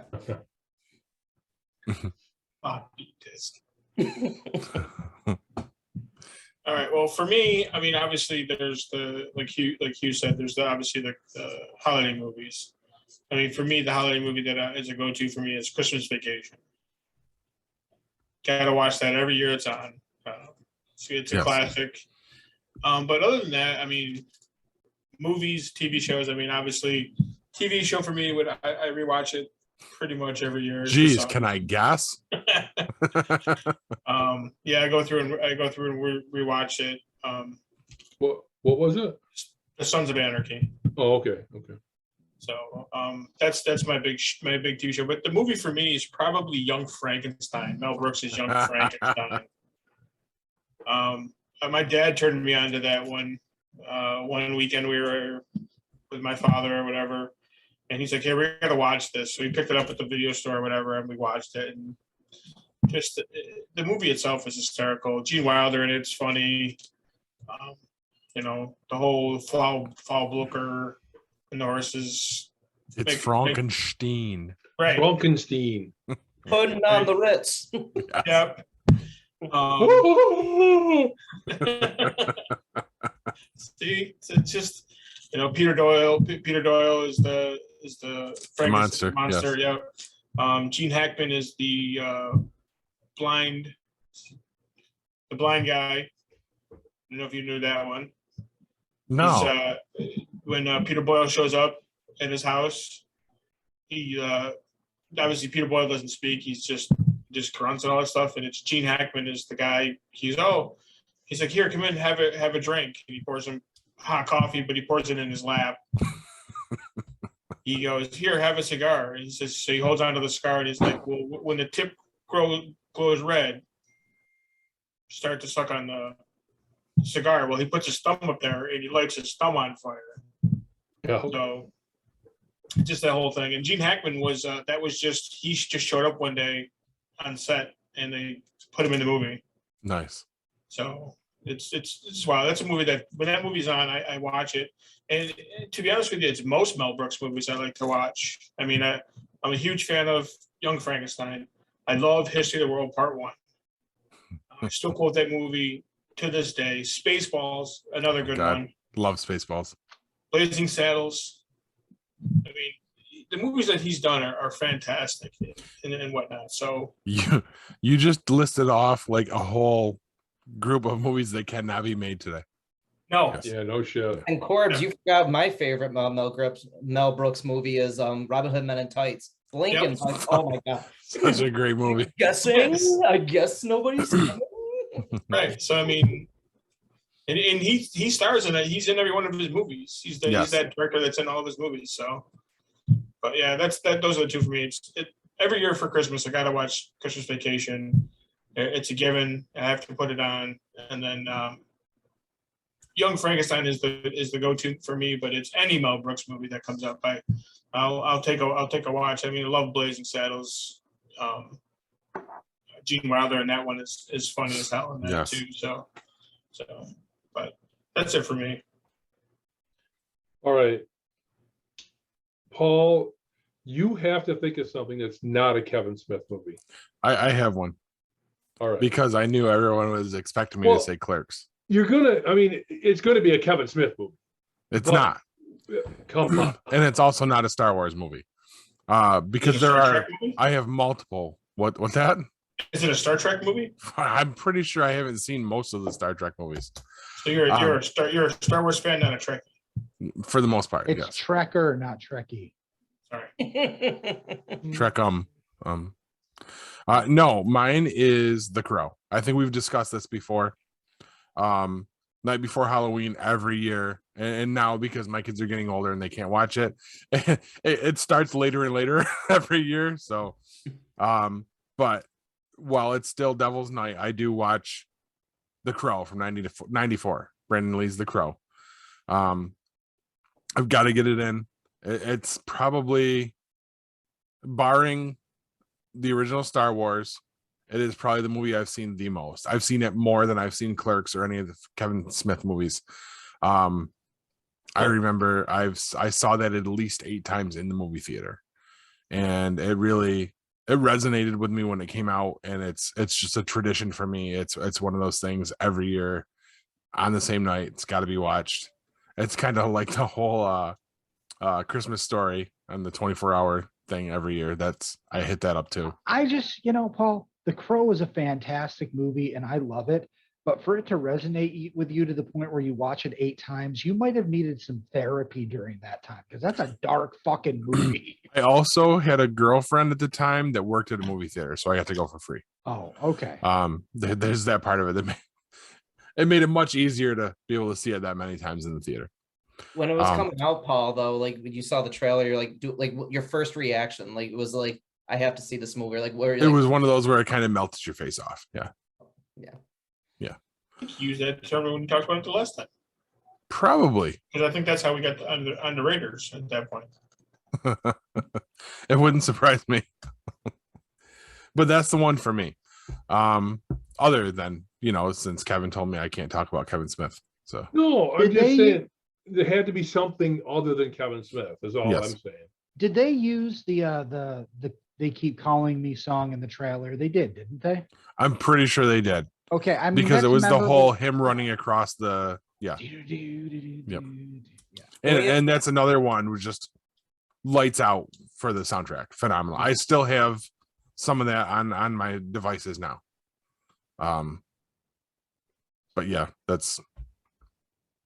but hey, we're gonna get a new one. So, and I'm sure our fans I'm sure it'll just be just as good.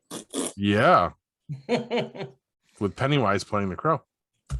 Can we at least admit though, when Clerks 3 comes out, can we do Geek Pod presents Clerks 3? Oh, hell yeah. I'm Yeah. going. Oh, Obviously. I will be there opening night. Yeah, I'll be there. It'll be like the old days, Hugh, where we set up afterwards and record and talk about it. Yeah. Probably not. I don't know We if I'm should. ever going to a movie theater again. So Right. Especially with as fast as they come out now, like for home.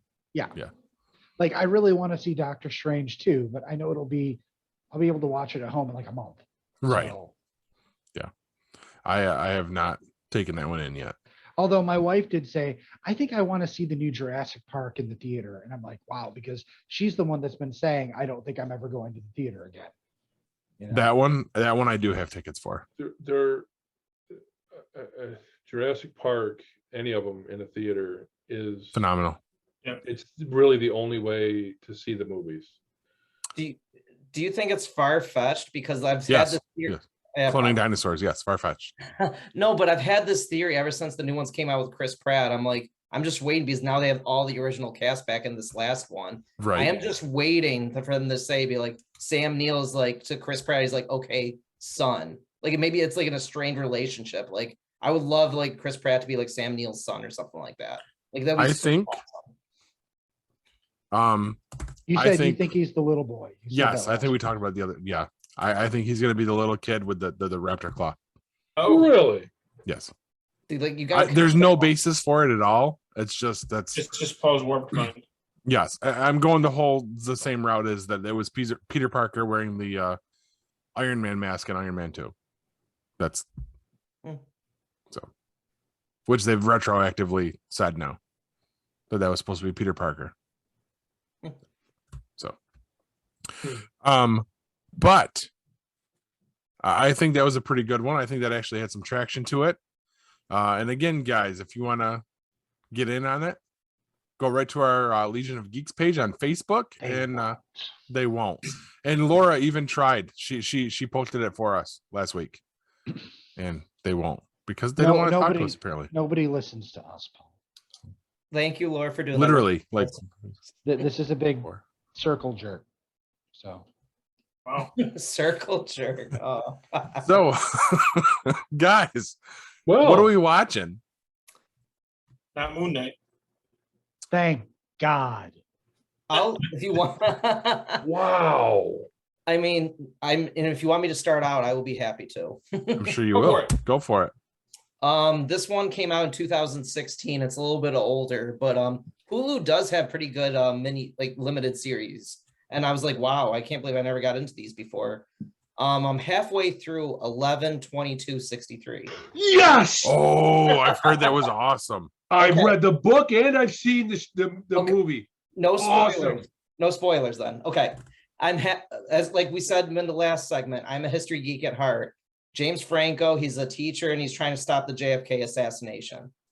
I told you I'm writing my book right now, and I have a theory of what if JFK was never assassinated. But watching this show, the acting, J.J. Abrams and Stephen King working together, that's two amazing people right there. Go ahead, Kev, take it. At the end, they talked to Stephen King about why he wrote this and how long it took him to write this. Watch that. I will, and no spoiler, so give me no spoiler as well, because my brother's like, it had a shitty ending and all that stuff, but it look okay, good. My brother's always It's good. It's good. It's really Okay. good. The But, whole like, yeah. and read the book. Read the Okay, book. I will. It's a short story, isn't it? The book? Relatively. But Here's- Well, especially for King. Here's a suggestion. If you don't want to read the book, oh, get an Audible subscription and take it Yeah. in that way. It's the detail detail. is so worth it. when I had my knee surgery, like I read Team of Rivals and that was like 700 pages. But like, no, watching this show though, because Kev knows this, I know he's gonna nod. Every time though James Franco does something to change the past, it fucks him up. Like literally something bad happens. But and then a little minor character. He's been in lots of stuff. Chris Cooper, he's a pretty good actor too. I like watching him. And this show, and I definitely recommend watching this one. So there's another one on Hulu. I'm not gonna mention it now, but that'll be my next show after this. But if you guys have Hulu, check out Hulu for miniseries. And what Kev says with his excitement, 11, 12, 22, 63 is a good watch. It's the day before Doctor Who debuted. Yeah, okay. Oh wow. What is 11/22/63, Jack? That's the day JFK was assassinated in Dallas, Texas. Yes, sir. Outside Dewey Plaza. Yes. No, but Kev, we'll talk more about history when we go to California, but like I will have it done by the time I go to Celebration. We'll talk. Great Hey, book. hey, Great Kev, book. Wow. were you planning to do anything else while you were in California other than hang out with Jack? Or No, No. okay, perfect. So he's coming to Disney with you? I don't know. Is he going? Are you going on Thursday? You're gonna put him in the little carrier? And I'll carry your fucking ass around. That would be great. Just give me a wine slush, bro. I'm fine. You gotta wear green ears and talk like a little fucking baby though. Kev is carrying me here. Jack, What? next week before we go to the thing in Utica, I will bring my Grogu ears for you to use. Yeah. Got you taken care of, buddy. Got you Well, covered. as long as you provide the alcohol, we'll be doing that. That's actually maybe it's a little scary drinking when you're at that thing. I'll be literally shitting my pants like, oh fuck. That's gonna be all improvised, Paul. You know what's gonna happen. I can see Kevin carrying Jack, wearing the ears with like a fucking wine slushy fucking juice packet, just carrying around. You have to do one thing for me though. Give me like one of those Grogu balls where I'm like just playing with it. It's like put that down or something. No, but like the little Mandalorian, like something like that. Kev, do you also want me to bring my Mando helmet for you to borrow for this? Sure, I guess. I don't know. It barely fits my fat. Don't worry head, about so- don't worry about the smell in there, Kev. Right. But I was really into the Mandalorian. Just- but no, but I'll be out though. Like, yeah, like the 25th, I'm leaving. I think Kev, you're going to Disney before that, so I'm not Yeah. leaving Syracuse till the 25th. Yeah, we're going to be at Disney all day the day before the convention. Oh, so good. But yeah, like, but 11/22/63. Take a look. Nice. So worth it. So worth it. Okay. I cool. just used one of my credits for Audible for that, The book? so I can listen to it. It's fantastic. I mean, I listened to the book when we were on our way out to Arizona. Went out with a bunch of buddies. We did some dirt biking. When I was riding and not driving, I would listen to that book. A few other books too, but I am so glad that I consumed the book because of all the extra detail. The short movie's great. You know, the short series is great, but the extra detail just really hammers home exactly what it's all about.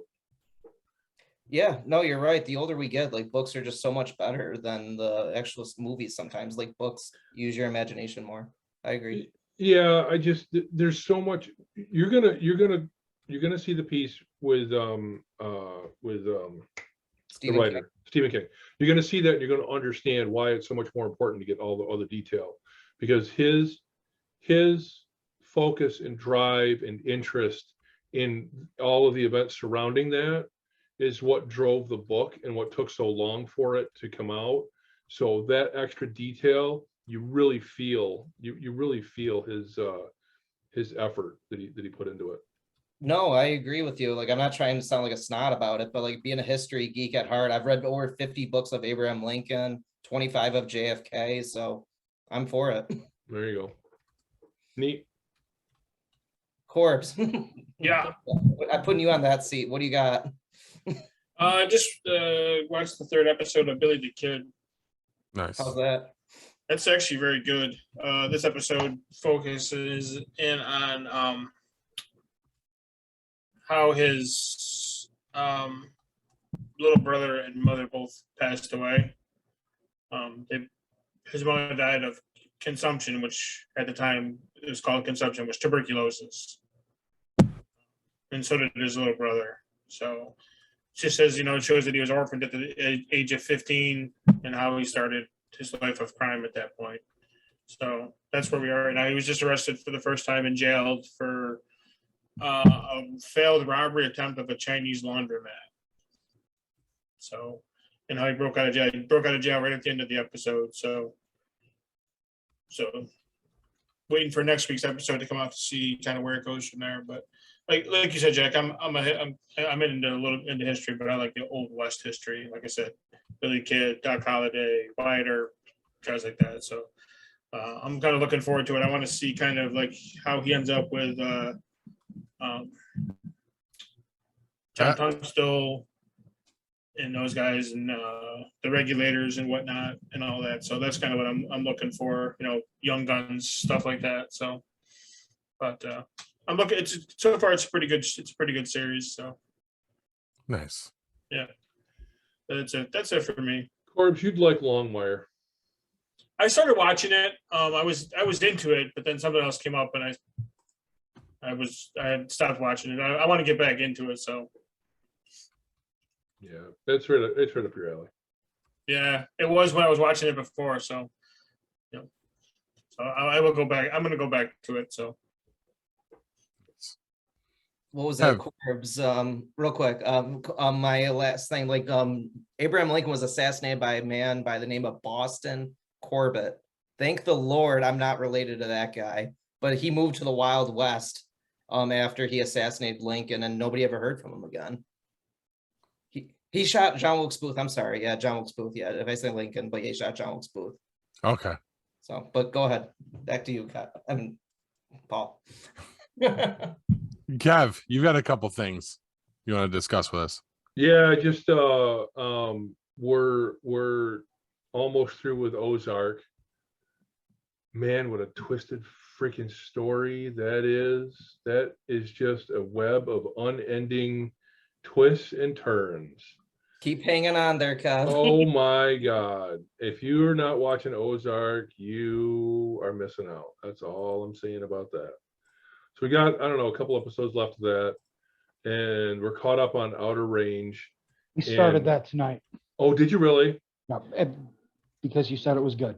It's so Josh Brolin's character revealed something about himself in this latest episode that was a surprise. It was a surprise and it wasn't. And you'll know what I mean when you get there. Well, especially considering I just finished the first episode, so I wasn't sure if his character was coming back. So. Oh, oops. Well, I mean, it's about him, so I mean, it's kind of a safe bet to believe he's in all of it. But anyway, it's as Josh Brolin said, because I watched an interview with him about the show. It's a great mix of the Old West and some sci-fi, which is right up his alley. He loves that stuff. Oh yeah.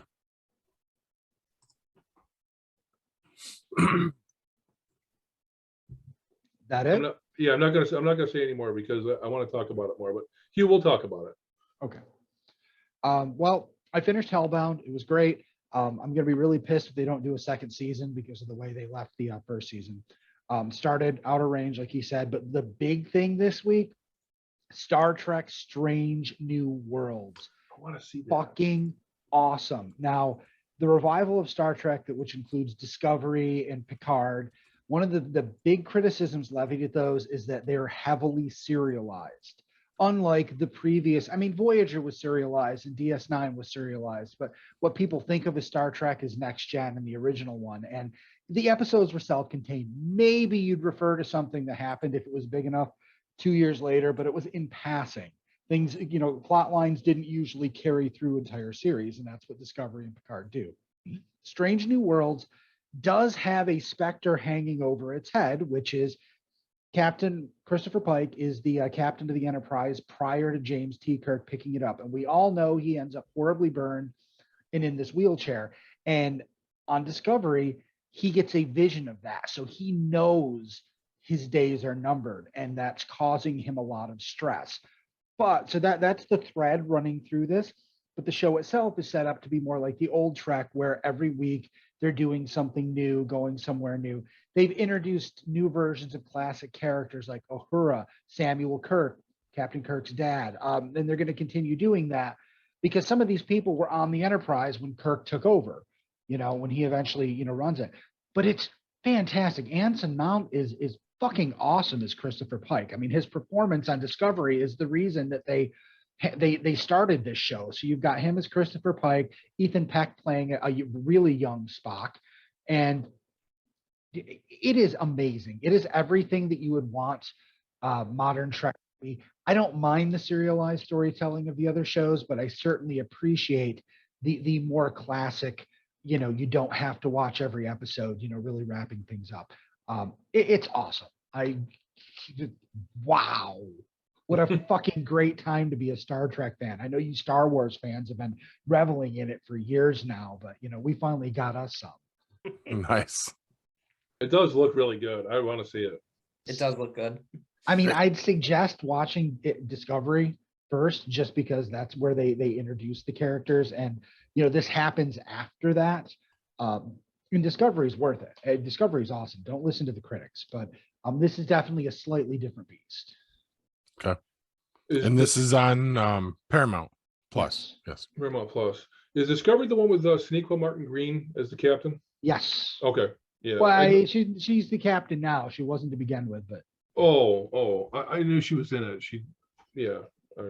Whatever. Yeah, she left Walking Dead to do this, and yeah, that's a fantastic show. I mean, that's kind of like, at least to me, it's modern Star Trek, but elevated. Not quite to the levels of like Apple's Foundation, but it's definitely a harder sci-fi. It's more difficult to watch because it's more complicated. Not that it's a slog by any stretch of the imagination. It's easy enough to watch, but it is challenging in the way it challenges you to look at the way storytelling is done. I mean, they just got done telling a 4-year story, and literally the people who are going, it's so dark in seasons 1 and 2, we finally got the payoff for that. But they took 4 years to do that. They didn't listen to people, and they were right. Outstanding. Go ahead. Okay. I've actually watched nothing. I watched Fear, which is nothing. Did you know that Baby Mo is CGI? Really? Yeah, I just found that out today. Yeah, at least in the scenes where there are zombies, like when John Dory was holding her and all that stuff. Yeah, CGI, fucking incredible. Wow, that was pretty good. That's the first positive thing I've had to say about that show. I don't agree with the fact that they're killing off literally everybody. Yeah. I don't get that. What difference does it make? They killed off one person. Well, So far. John died. Oh, that was last year. So. That doesn't count. What's her name? Charlie's dying. Yeah. Or is she? I thought about that too. I was wondering. I said the same thing. And Dr. Pershing is dead now, whatever his name was in this show. Howard, maybe. Yep. He took the flying leap. Yeah. But yeah, that's I struggle to care. Everybody's gonna die from radiation poison. No, they're Who not. cares? It's happening. This isn't real It's life. amazing how John Dory Senior's only getting it on his stomach though. Whatever.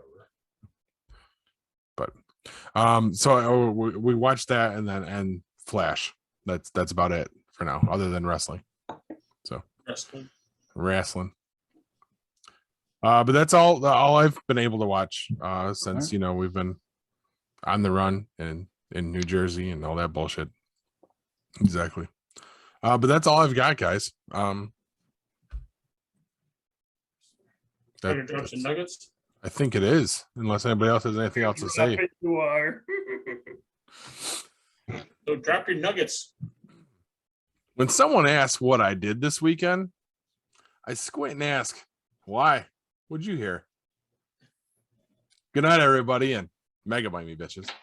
This has been a Geek Pod Network production.